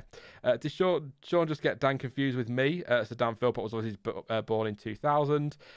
Jonathan says Dan wasn't even a twinkle. KMS Boss says, any news on the change at Jeddah? That's a good point. They're I think effectively they're just trying to get rid of some of those blind little kinks, aren't they, at Jeddah, because they were really concerning last year. There was some blind crack. We nearly saw some really big accidents, didn't we? And I think they're trying to straighten some of those out and get rid of some of at least the walls, so that we haven't got those blind corners in that third sector. So there will be changes to that track. I can't believe we're back quite so quickly. It only feels like if it was only a few weeks ago, we were at the Saudi Arabian Grand Prix, and we're going to be back again in a few weeks' time. So I'd like to see more changes to that track, if I'm being completely honest, but I don't think we're going to get much more than just little tweaks. You never know. You never know. Thanks to Kimi retiring, I'm now older than every driver. So Johnson's even more depressed now, Dan. Well done, mate. You've just really bummed him out. Not F1, but still motorsport related. Who are your ones to watch in F2? That's from Jack Chambers. Your ones to watch in F2, Dan. First up, aren't you almost older than all the drivers as well? Well, I'm going to go throw myself out the window. Sorry, there's still Alonso, mate. Don't worry. F2. Teo Porcher You're nervous is my man. now. You think I'm going to cut you off and throw you out? Yeah, I'm just waiting to be booted out. Yeah, it's fine. I had to defend Jonty there. Teo Porcher, I'm very much looking forward to, and I know Jonty will be screaming Dennis Hauger. Liam Lawson had a great first season this year. I think he could really kick on. My mind's going blank. I'm too scared about Sean at the moment. I can't think. Who else? Yuri Vips. I enjoyed him last season. I think this is his make or break season. I also think for all of the Red Bull juniors, you've got Daruvla for Prema as well. There's most likely going to be a seat at AlphaTauri next year. So it's going to be a big year for all of those guys. Dennis Hauger is also a Red Bull junior, isn't he? So yes. Big battle of the Red Bull juniors in F2 this season. Porsche's my pick, but I'm sure I'm missing so many names right now because my head is blank. I think Liam Lawson. You? Liam Lawson's one to keep an eye on, I think. But I mean, Teo Porcher's the obvious one, and it's the one I would go for. But I think definitely, I'm glad you mentioned Jory Vips, because I think he doesn't fly under the radar as such, but he doesn't get mentioned quite as much as some of the other Red Bull juniors. So that could work in his favour in that he's just left to get on with it, but it could also work against him in that they forget they've got him. But yeah, I think I like Yuri Vips. I like Yuri Vips a lot. So gone on to F2 to try and jog my memory. I agree. I think Yuri Vips has been unlucky the last couple of years. I think he's a title contender. Jack Doohan, Logan Sargent, 2 rookies this year. Logan Sargent, now he's a Williams junior as well. Really looking forward to seeing him. And also, I think this is the pronunciation, Chem Bolitbasi, the one who was an esports driver, who's now in F2. I'm not expecting him to win the title. I'm not expecting him to be near the front, but I'm really excited to see him just in F2 in general and seeing how close he can be. I think that's, even if it doesn't go great, I think that's just a fun storyline, even if he's in for 1 or 2 races. Yeah, still a few seats to be announced as well, isn't there? At Campos, Charus and Trident. So there might be some more names to throw in there, definitely. I'm just looking for... That's not a bad grid of F2, to be honest. There's some young... I mean, I'm always seeing people talk about Dennis Hauger and Liam Lawson. I see some mention Logan Sargent. People seem to love Marcus Armstrong, Yuri Vips, Teo Porcher. There's some decent young names in there. It's another one of those years where probably all of them are going to miss out. The Mercedes Junior. Of course, yeah. Yeah. Sorry. Great grid. I couldn't pick a champion this year. I think you're right. This is such an exciting year for F2. So many rookies that could win it. Guys that were rookies last year that are only going to be able to build on what they were able to achieve. So another fun year of F2. But then when is F2 never great? No, I mean, I'm trying to think. It's always good, isn't it? It's always good as Formula 2. I'm still a bit salty about Oscar Piastri. I think a lot of people are still a little bit salty about Oscar Piastri. Nothing against Guan Yu Zhou. He might get in that car and be brilliant. But I thought he was pretty Alpine's special last fault. year. It's not Guan Yu Zhou's fault. It's Alpine's It's not Guan Yu Zhou's fault at all. No. Well,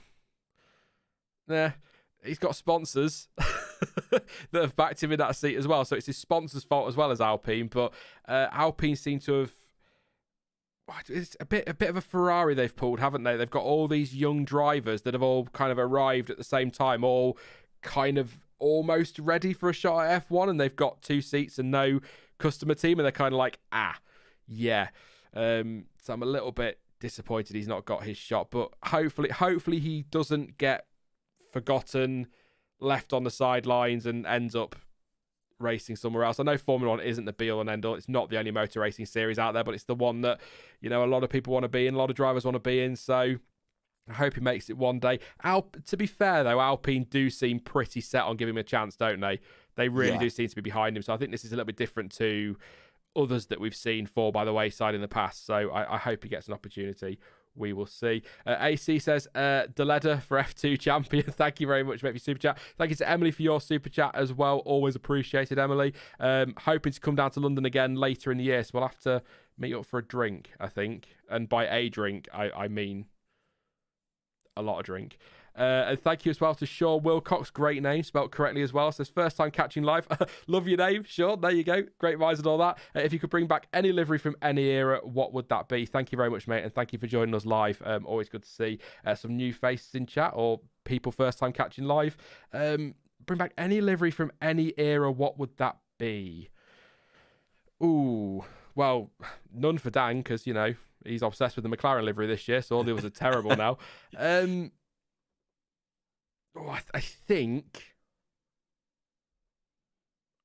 think the it's such a cliche answer, but I love it. The JPS black and gold Lotus has always been a favourite for mine, but also the simplicity of the Brawn. I think that was a gorgeous livery as well, but I'd probably go with the Lotus, maybe even go as far as say either Lotus, black and gold or the green and gold. What about you, Dan? This year's McLaren, obviously. This year's McLaren, yeah. No other McLaren. They're all rubbish. I mean, a Vodafone McLaren would look insane on these new cars. Brawn was going to be my answer, but then I don't know how people are going to feel about this answer. I generally miss the 2020 Renault. 2020 Renault? Yeah.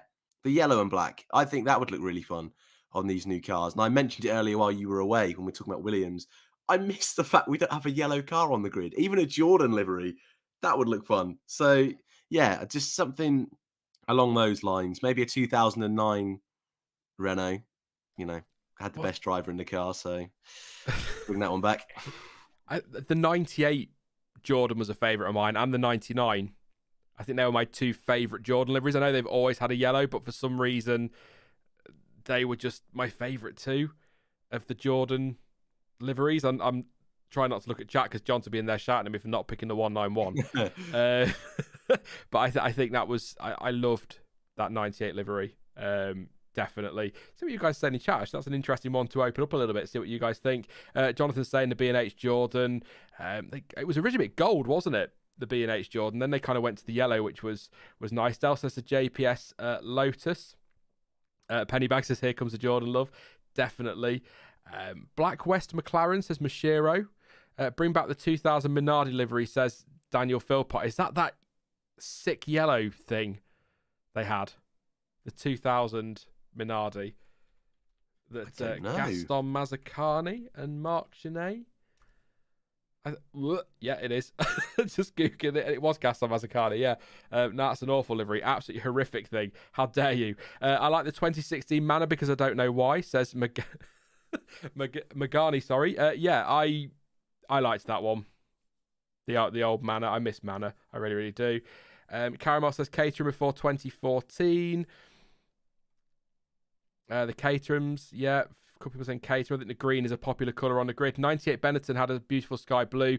Very true, Nick. That livery for me is always best seen upside down by Alexander Wirtz in Canada in 1998. A lot of Vodafone McLaren love in there as well. The 1990 Ferrari for Raoul. JPS Lotus for Florin, definitely. 92 Williams, says Charles.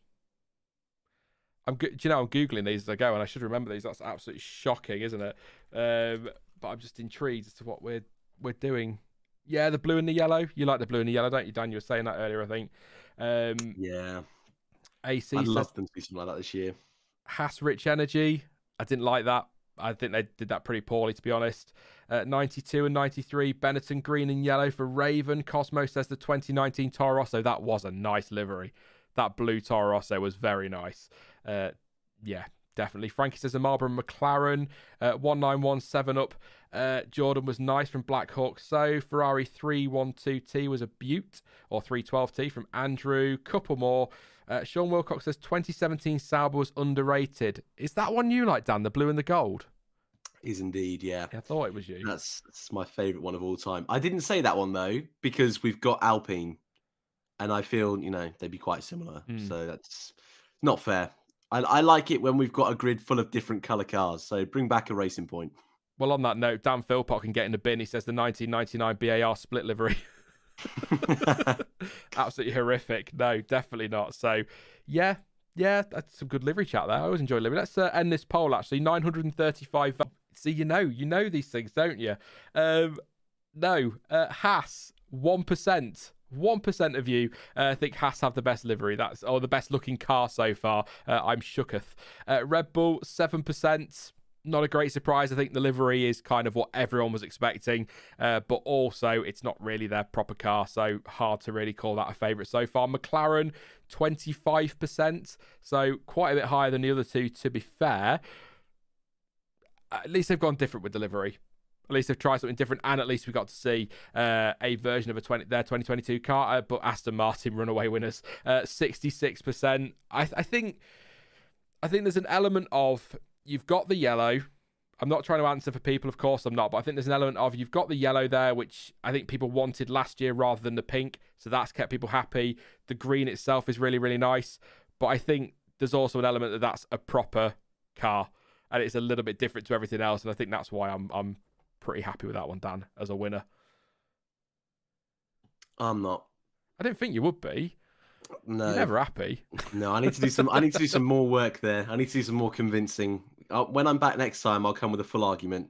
I'll write an essay Portfolio. For you. Yeah, it was all right. I'm just not. I've already said it.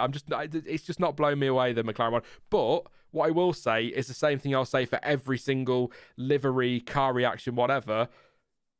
It could hit the track and it could be stunning. We've seen that before where you've gone, it's all right, and then it gets out on track and you go, wow. I'm trying to think of an example from last year that was a bit like that. I'm sure there was one last year that we all kind of went, it's not, the Williams. You sort of look at it and go, it's a bit weird at the back. It's, not a big fan. Then it hit the track, you go, no, that is very nice, to be fair. Yeah. So.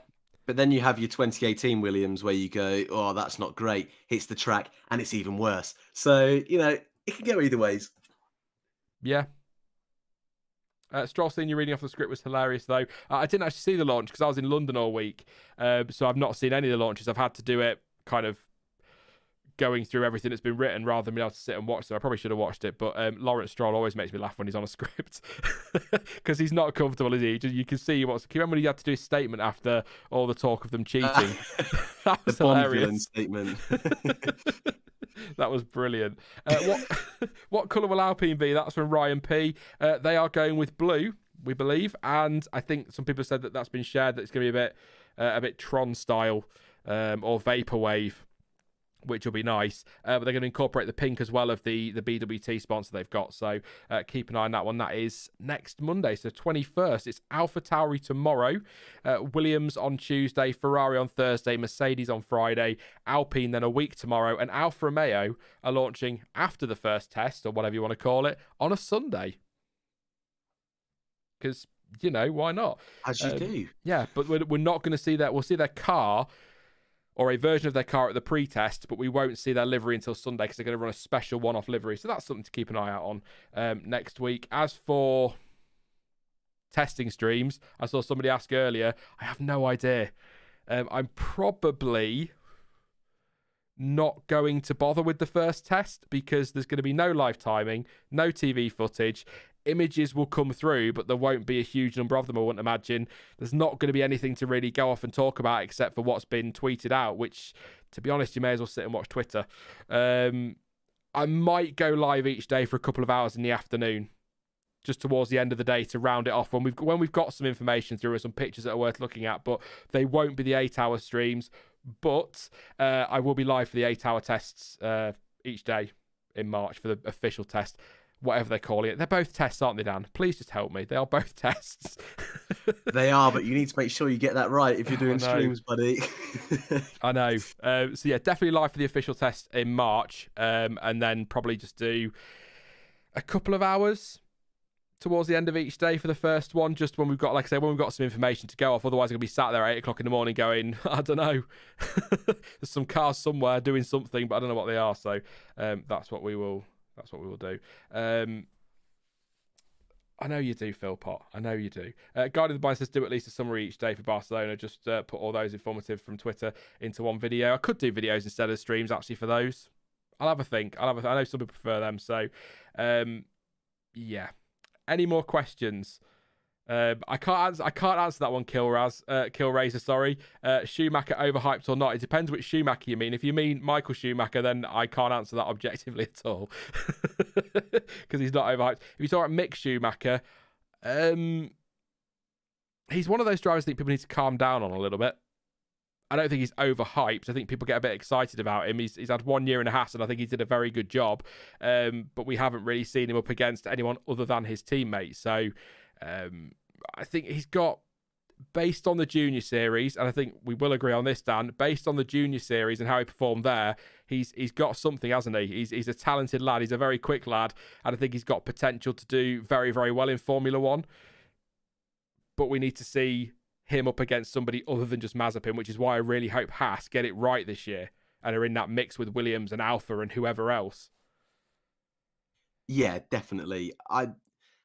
If I'm fully honest, I wasn't fully convinced when he joined Formula One that he was ready. I know he won F2, but his first season, it took a bit of getting used to. His second year, he didn't win the title convincingly, so I was apprehensive. But I think he had a really strong year last season. It wasn't perfect. He made plenty of mistakes and definitely crashed that car more often than he should have done. But there were those glimpses. Hungary, I mentioned earlier, I think is a really special performance in that car. If it was the previous year's car and if they'd done any sort of development, I think he would have scored points on that day. And Turkey getting through to Q2. Conditions weren't amazing, but still, that car, that point in the season, getting through like he did, there is pace there. Is it going to be like Stroll, where we're missing that consistency? Possibly, but we've not had a chance to see that yet. So I think the jury's still out on Schumacher, but we have seen enough so far to say, yeah, the potential's definitely there. Yeah, I think that's fair. And it'd be nice to see him in that fight, wouldn't it, with Albon? I mean, I'm assuming Albon and Latifi and Bottas and Zhou. Sorry, it just threw me there talking about Bottas towards the back end in an Alpha. Sorry, that's going to take a bit of getting used to, isn't it? He's only been what, 5 years at Mercedes or whatever, but it feels like he's been there forever. Yeah, so I kind of hope they're in there, and I hope he gets an opportunity to shine because, nothing against Mazepin. I really do believe that he improved last year, Nikita Mazepin, as the season went on, but it's not really the benchmark, is he, for what we all think Schumacher could do. So hey, we could come out of this season with Mazepin picking up double the points of Schumacher, or we know, which could be 2 to be fair, but who knows? We will see. That's what I love about new regulations. We have no bloody idea who is going to be at the front and who will be at the back. We can guess, but I love this. Black Hawk So says, question, which do you think is the best Silverstone layout, bridge or modern? Personally, the bridge layout has a piece in my heart that I can't shake off, with Cops being turn 1. I completely agree. Original, that bridge layout, that super fast right-hander, some special moments down there. I think that was one of the, for me growing up, one of the great corners of Formula One. I love to watch the cars flying around there on TV. I when I go to Silverstone for the races, I like to sort of walk down there as well, where bridge. But I absolutely love that bridge layout. I think the newer version, I think it's a good track, isn't it, Dan? It's a good layout, but for me, it's the bridge layout that I prefer to what we have now. I won't comment too much, only because I've only ever... Yeah, exactly. I won't say it then, but you know why. So we'll go on your judgment for this one. Yeah. Dan's too young. No, bridge for me. But again, there's nothing wrong with the current layout. I think it works well. And it kind of needed something, didn't it, did Silverstone? But that one for me, definitely. James Bentley says, if Bottas does not perform this year, do you think his time in F1 will come to a close? You can answer that one then, Dan. You can have the controversial one, seeing as you can't answer the Silverstone one. No, I don't think it will. Only because maybe he will make that decision if Alfa Romeo really aren't doing well, and if he doesn't score any points across the season, maybe. I don't think Alfa are going to get rid of him.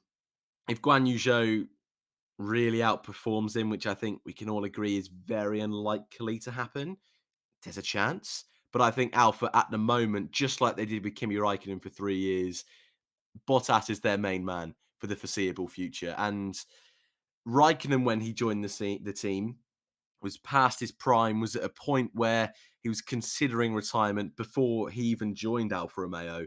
I think Bottas still has more to give. I think Bottas is still just about in his prime, or at least at this age he should be. So I don't see him going anywhere, especially at the end of this season. Next year, maybe. Next year, if Guan Yu Zhou moves on and they bring in a Théo Pourchaire, maybe they bring in a Piastri, or maybe they're at the front fighting. If that's the case, he won't be going anywhere. I'm not sure. I'm not sure I see this one, but I also know I think I rate Valtteri a little bit higher than most people do. I'm excited for him this year. I think the move's going to work out well for him. I think not that he needed it, but I think I'm kind of with you. I think the move will work well because I think it takes him out of the Mercedes spotlight. It takes him out of being Lewis Hamilton's teammate, and it takes him out of that wingman thing, doesn't it? So we get to see, hopefully, the Valtteri we saw at Williams, where he can come in and lead the team. I know people say, people always correct me. They'll say, well, Massa was leading that team. I think Bottas was really delivering in that Williams up against Massa for a young driver. And I think that's what it's an opportunity for him to kind of reset and go again. I don't dislike Valtteri, and I don't think he's a bad driver. He just doesn't, a bit like the McLaren livery, he just doesn't blow me away. He's not a driver that really gets me excited in the same way that a Hamilton or a Verstappen or a Leclerc, for example, does, or a Sainz even, or Ricciardo. But he's a good driver, and I think he'll do a very good job at Alfa Romeo. So I think if he doesn't deliver, it kind of, you have to look at, can Alfa afford for him not to deliver, if you know what I mean? So if they are in a tight fight and he costs them 2 places in the championship, he doesn't deliver, they may have to get rid of him to go and find somebody they're not paying so much, or bring somebody in to replace him. So there's that argument, but I'd be very surprised if he doesn't deliver. Yeah. It's difficult with Valtteri. I really struggle to give an opinion because I just always feel like I'm attacking him, but I'm not. I really like the guy. I think he was the right choice, as it turns out, to replace Nico Rosberg. I think he's had some difficult times, but you're up against a 7-time world champion. You're taking on one of the greats. You're going to be... we shouldn't be comparing him to Hamilton, but you will do naturally when they're in the same car, won't you? When you look at seasons where it's just been them two fighting at the front, you sort of look at it and go, well, you've got to compare him to him, but I don't think that's fair on Valtteri. I think he's done it. I think he did a good job at Mercedes, did the job he needed to. I think we've seen better second drivers, if I'm being quite frank. I think a Barrichello, for example, is a prime example of that. But I don't think he's done a terrible job at Mercedes. He's helped them win constructors' titles. And I think if he takes that, everything he's learnt there, gets in at Alfa Romeo and leads that team, I think they'll be very, very strong this year, and they could be a surprise package. What I would say, though, is he's going from Mercedes power to Ferrari power, and that'll be the first time in his F1 career that he's driven a Ferrari power unit, so that could have an impact, so it's worth bearing that in mind. I think there was somebody else who's done something similar. I'm trying to think now who it was. It might even be Valtteri, I can't remember, but yeah. An engine they've not driven before. I can't remember who it is. It might even be Valtteri. I might just be thinking of the same person. It's just something worth bearing in mind, isn't it? Yeah. Dan's checking his list like, no, Sean, you're crackers, mate. You are crackers. Maybe you're thinking of Ricciardo last year. Renault to Mercedes. Yeah, it was. It was, because thinking it was something that I didn't put in my... Yeah, it was. I didn't put it in my end-of-season thoughts thing for McLaren, and I meant to do it, that it was his first year with a Mercedes engine, and yeah, thank you, Dan. You're welcome. You saved me. My brain was going mad there. We'll do a couple more questions. We may as well. We'll go to sort of 7, I think is fair. Dan's got to get up for school. Not that he's that young. He'll have things to do tomorrow. He's not quite that young. Raoul says, how many times can George Russell be moved out of the way if Hamilton is going for the 8th World Championship and Mercedes are not at the top? Will his stock take a hit? I think George goes there as the number 2, doesn't he, Dan? Really? I mean, they might not specify that, but that'll be the expectation. Yeah, a bit like when Charles went to Ferrari the first time around. I know it's different, obviously. I mean, I know it's because Seb had a good year before Charles went, but I suppose Leclerc had 1 season, whereas George has had 3. We've seen, technically, what he can do in a Mercedes, but he's going there as number 2. Hamilton, undoubtedly, we're all aware, is if not one of the greatest of all times. George Russell is in his 4th season, in his first year with a new team. There is no expectation, or at least very little expectation, for him to be beating Hamilton. Of course, they want him to be as close as possible, and if he could be beating him, don't think that's the end of the world for Mercedes. But expectation initially will be to be that number 2, will be to be as close as he can to Hamilton, being that rear gunner, causing Red Bull or whoever's at the front as many headaches as possible. So that's where they're going to be at the start of the year. By the end of the season, if they're not in a title fight, I think they will just let them race. But if they are in a title fight, to answer the question, I don't think they'll care how many times they've got to sort it out. I think they just will. I think if it's going to be as tight as we're hoping this year, or as tight as it was last year, Russell will know for the team, for his career, you've got to be a team player sometimes in Formula One, so they'll have no issue doing that. He's the... what's the phrase I'm looking for? He's the horse they're backing for the long term, isn't he? Yeah. You know, Lewis, he's got a couple of years on his contract. He's not going to be around forever. There's going to come a point where he retires, and George is the one they're getting behind. So a year as number 2 to Hamilton, having to hop out of the way every now and again, I don't think will damage his stock too much. But he won't want to be doing that for too many seasons, because then you just become the wingman, don't you? You become the number 2 driver.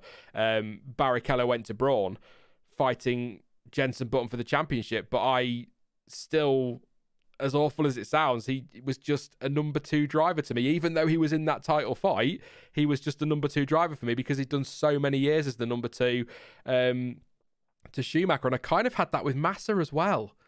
It's awful when you say it, because they're both very good drivers who had very good careers. I mean, Massa very, very nearly won a world championship, for God's sake. But Felipe Massa always felt like a second driver, and Barrichello was the same for me. And that's, George, I don't think his stock will take any kind of hit next year if he is having to hop out of the way. But if he's doing that in 3 years' time and Hamilton's still there, then questions will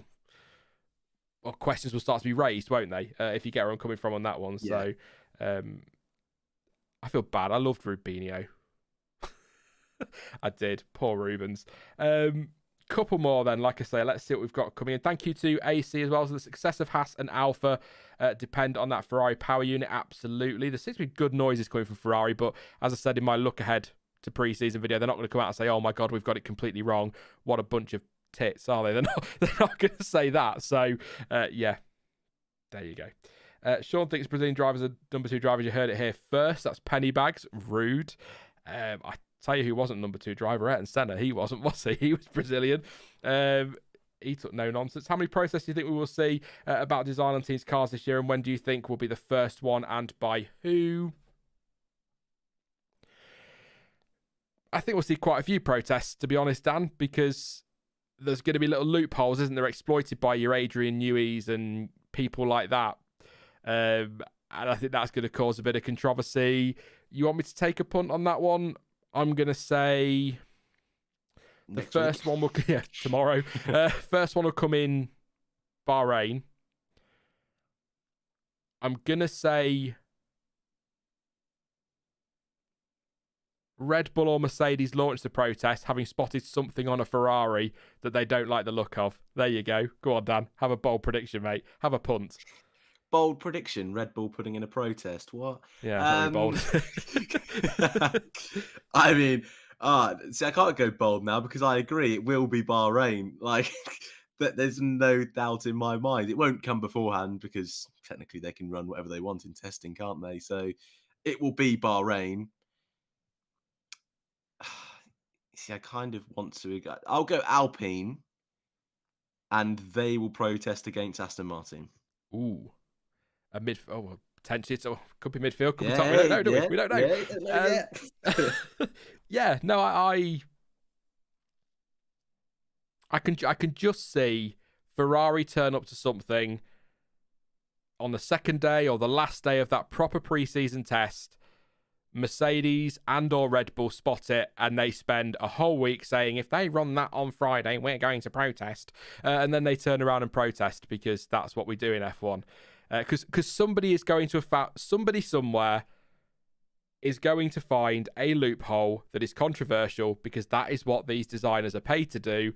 And I'd be livid if none of them do. If Adrian Newey, for example, hasn't found something in those regulations he can exploit, I'd be shocked.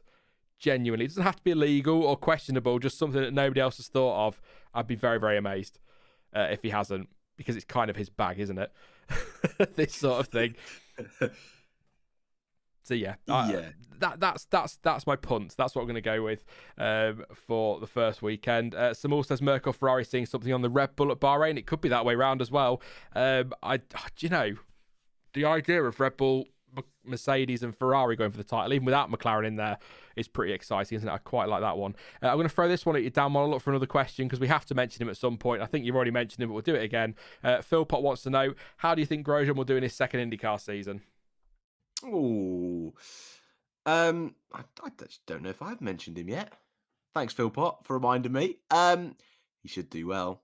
He did great in his first season. This year, he's in a car that should be able to win the championship. I'm still very much an IndyCar rookie myself. I've only properly watched last season and a couple of 500s, so I'm still getting used to it. But as far as I know, Andretti should be a race-winning car, race-winning team that can win championships. And yeah, if Grosjean is even as good as he was last season, he should be in that title hunt this year. Fair enough. I think Jonty shared the overtake that he pulled the other week when we were all together, didn't he? That I hadn't seen, which was quite amazing. Good old Rogro.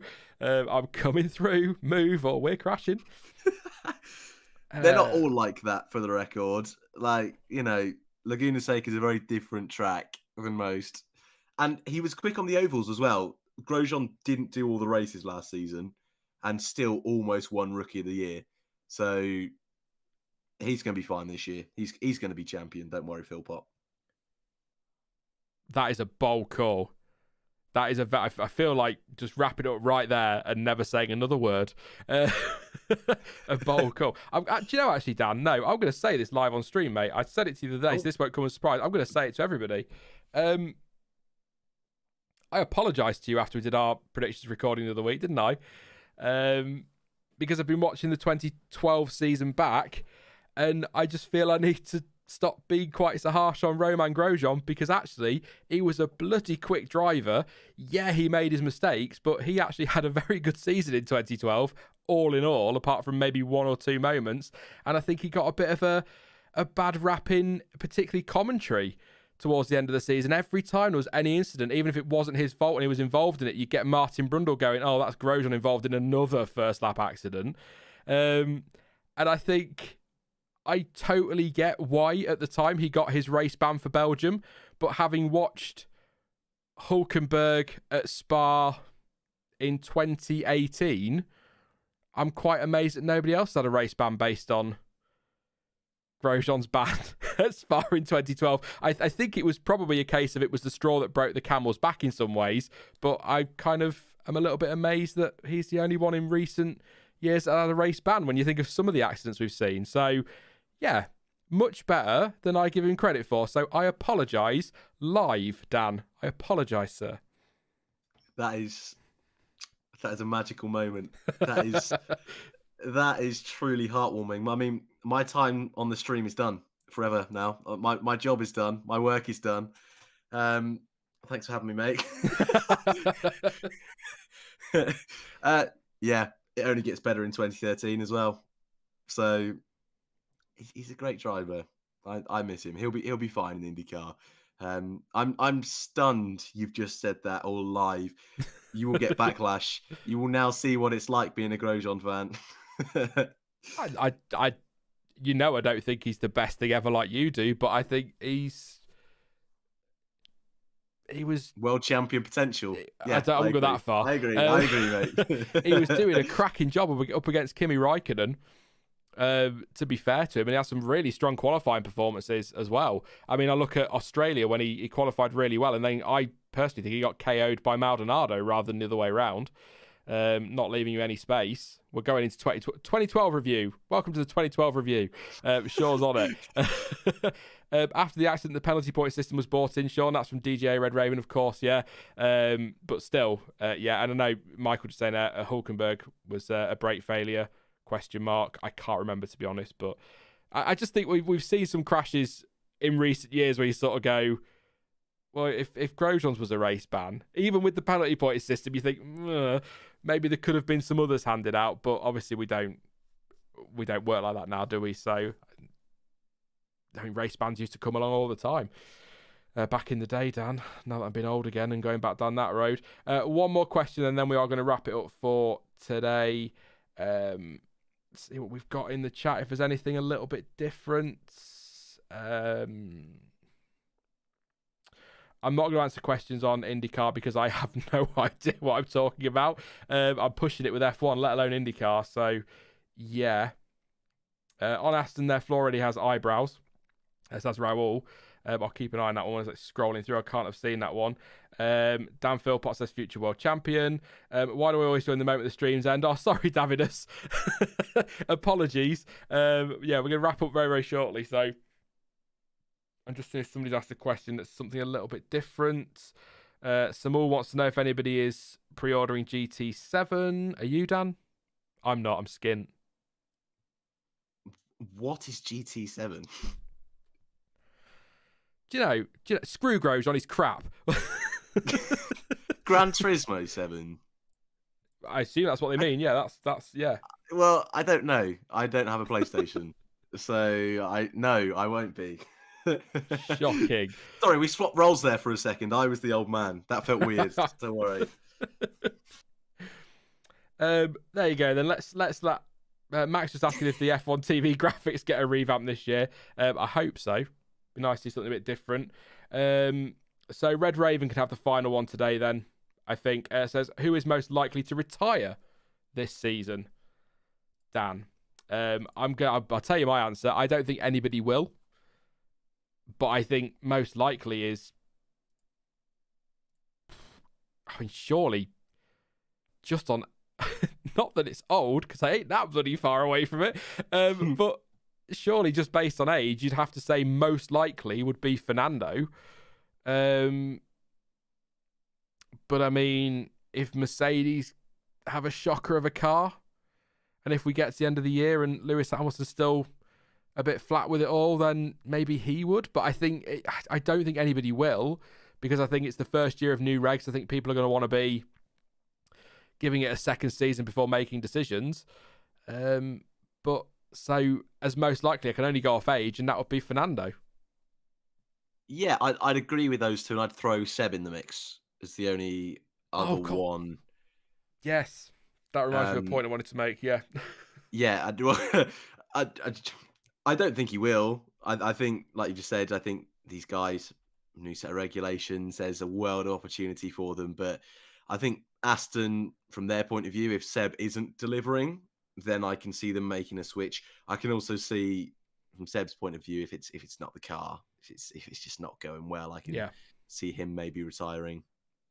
I think it's just reminded me of the point I wanted to make. So thank you, Dan, for that. He's kind of he's mentioned about his future because, of course, contract is up. So he said, where's the quote? So this year is a new year in many ways, and I think we will go step by step. But I think we focus on the start of the season for now. He then goes on to say, the thing is, I had a while now in the sport, and I had good years and not so good years, but mostly I would say good years, great years with a very competitive car and competitive team. Now, no doubt, I'm in a very competitive team. The team spirit is great, and the goal is clear. We want to progress and win. So ultimately, having had the path that I had so far, I'm mostly interested in winning, and that will determine what the future brings. So I guess to answer that point, I'll say Fernando for now, but if that Aston Martin is dragging its feet at the back of the grid, Seb could go as well, because he's saying there, I'll read it again, ultimately, having had that path that I had so far, I'm mostly interested in winning, and that will determine what the future brings. I'm not saying he'll retire if he's not winning races, but if he's got a car that isn't even giving him a chance of fighting for points and maybe an outside podium, he'll probably call it a day, because I wonder how close he was a couple of years ago when he made the switch, I often think about that. Do you think, especially Fernando the way he is, and also Seb, if their cars were that bad, do you think they could do a mid-season retirement? Or do you think they would go the full length? I think... that's a bloody good question, Dan, actually. I think... So my initial reaction to that is no, but I might have a different one in an hour when I've thought about that a bit more.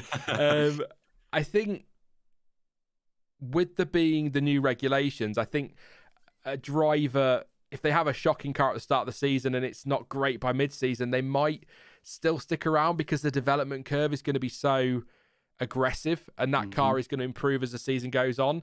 And if they do have a bad car and they are ninth quickest, or let's just live in fantasy land, and I don't know, an Aston Martin is the 10th fastest, then when it comes to the next season, they're going to have the most CFD hours. They're going to get that time to develop the car, and I think that's giving them a little bit of an advantage over those around them. So I think someone like Seb might think about a mid-season walk. I still think Alonso did a few years ago. There was, it wasn't so much a mid-season, was it? There was the start of the season talk that he wasn't going to come back. But I think it's worth, if you've got a poor car this year, it's worth sticking with it for another season and seeing what happens as that car develops, because there's so much scope. This isn't going to be tiny little changes over the course of the season. We're going to see big changes all year and into next season. So I just think it's worth sticking around and seeing what happens there. Yeah. Yeah, I'd agree. And I mean, especially with someone like the legacy of an Alonso and a Seb, that seems disappointing to bow out halfway through the season. Especially Seb being Seb, you just know he wants to do one more Spa and one more Monza. Fernando maybe not so much, but Seb definitely, I feel, would want to go off properly. Whereas Alonso, I think maybe, if they were the worst car, I can see him saying, yeah, Piastri, get in this seat, sunshine, I'm going. So, yeah, I'm agreeing with you. I think with the scope for potential this year, it's worth sticking around. Yeah, I could see, And I see your point off Fernando, actually. Of all the drivers, he's most likely to go, do you know what? I'm done. I've had it. I'm gone. But I'm going to say it again for the millionth time before we wrap it up. Alpine are my dark horses this year. I said it in my video about them, in my teams to watch. There is something about Fernando Alonso, a brand new set of regulations, the Enstone team, and a brand new Renault power unit that has got me massively intrigued and gets me really stupidly excited, even though I only predicted them fifth in my blind predictions. But I think they could do something this year. If I was to put money on a team from the midfield to cause a shock, it would be Alpine. I suppose I could put money on that. If I wanted to put money on that, is what I'm saying. Yeah. I mean, we all know the best looking cars are the quickest, so you should have put your money on McLaren. Oh, we'll leave it there. We'll go controversial. Why not? So, yeah, we'll leave it there, Dan. We've been going for just over 2 hours now. Thank you very much, mate. It's been lovely to sit on a Sunday afternoon and talk nonsense with you for a couple of hours again. It's been a lot of fun, mate. It's nice to disagree for a change. No, thanks for having me as always, mate. Be nice to do this again sometime. Yeah, definitely. What we could do is some kind of like motor racing season coming up or something that we could talk about regularly on a Sunday. Yeah, that'd be quite good. Yeah. I don't know. I'll do a bit of digging, seeing what I can find. Yeah, see what we find out. It's like some horse racing or something. I don't know. That's not motor racing. What about? Anyway, thank you very much, mate. As always, and I'm sure I'll talk to you soon. Cheers, Smooth buddy. ending. See you later, chat. Bye. Thank you very much to Dan. Thank you to you guys as well for all your chat input tonight. Thank you for your super chats as well. Season is just around the corner, so we are now gearing up for a bit more content. There'll be more streams, of course, as the season goes on. We'll be here with the race reactions. There'll be some streams for testing one, probably, maybe some videos, and there'll certainly be streams for the second test as well, and we're not that far away. And there'll be some coverage this week as well for car launches. I'm not decided what I'm doing yet. There will be a video for Ferrari. There will be a video for Mercedes. I might put the AlphaTauri and Williams ones together and do them on Tuesday, because I think they're a bit less interesting for some people than a Ferrari launch and a Mercedes launch, so they might both come out on Tuesday together as one video, but I'll let you know tomorrow. But there is lots coming up this week, and of course then we are into pre-testing and all that business, and before you know it, it'll be bloody Bahrain, and then before you know it, it'll be Abu Dhabi. We'll be doing this again, but there you go. Thank you very much for this evening. Thanks for your super chats as well. Don't forget to drop a like. 150, in fact less than that now, away from that 500 that we need to get for Charles Edward Cheese. Let's try and get that up before we go. 496. If some of you could drop a like, that'd be massively appreciated. Don't forget to subscribe as well if you are new. Like I say, lots coming up over the next few weeks. I've missed these Sunday streams and I've missed you all. I have. That wasn't supposed to come out sarcastic. I apologise. Don't forget as well, you can follow me over on social media. All of the links you need for that are in the description down below. But as ever, thank you for watching. I've been Sean. This has been the F1 Word. And until next time, goodbye.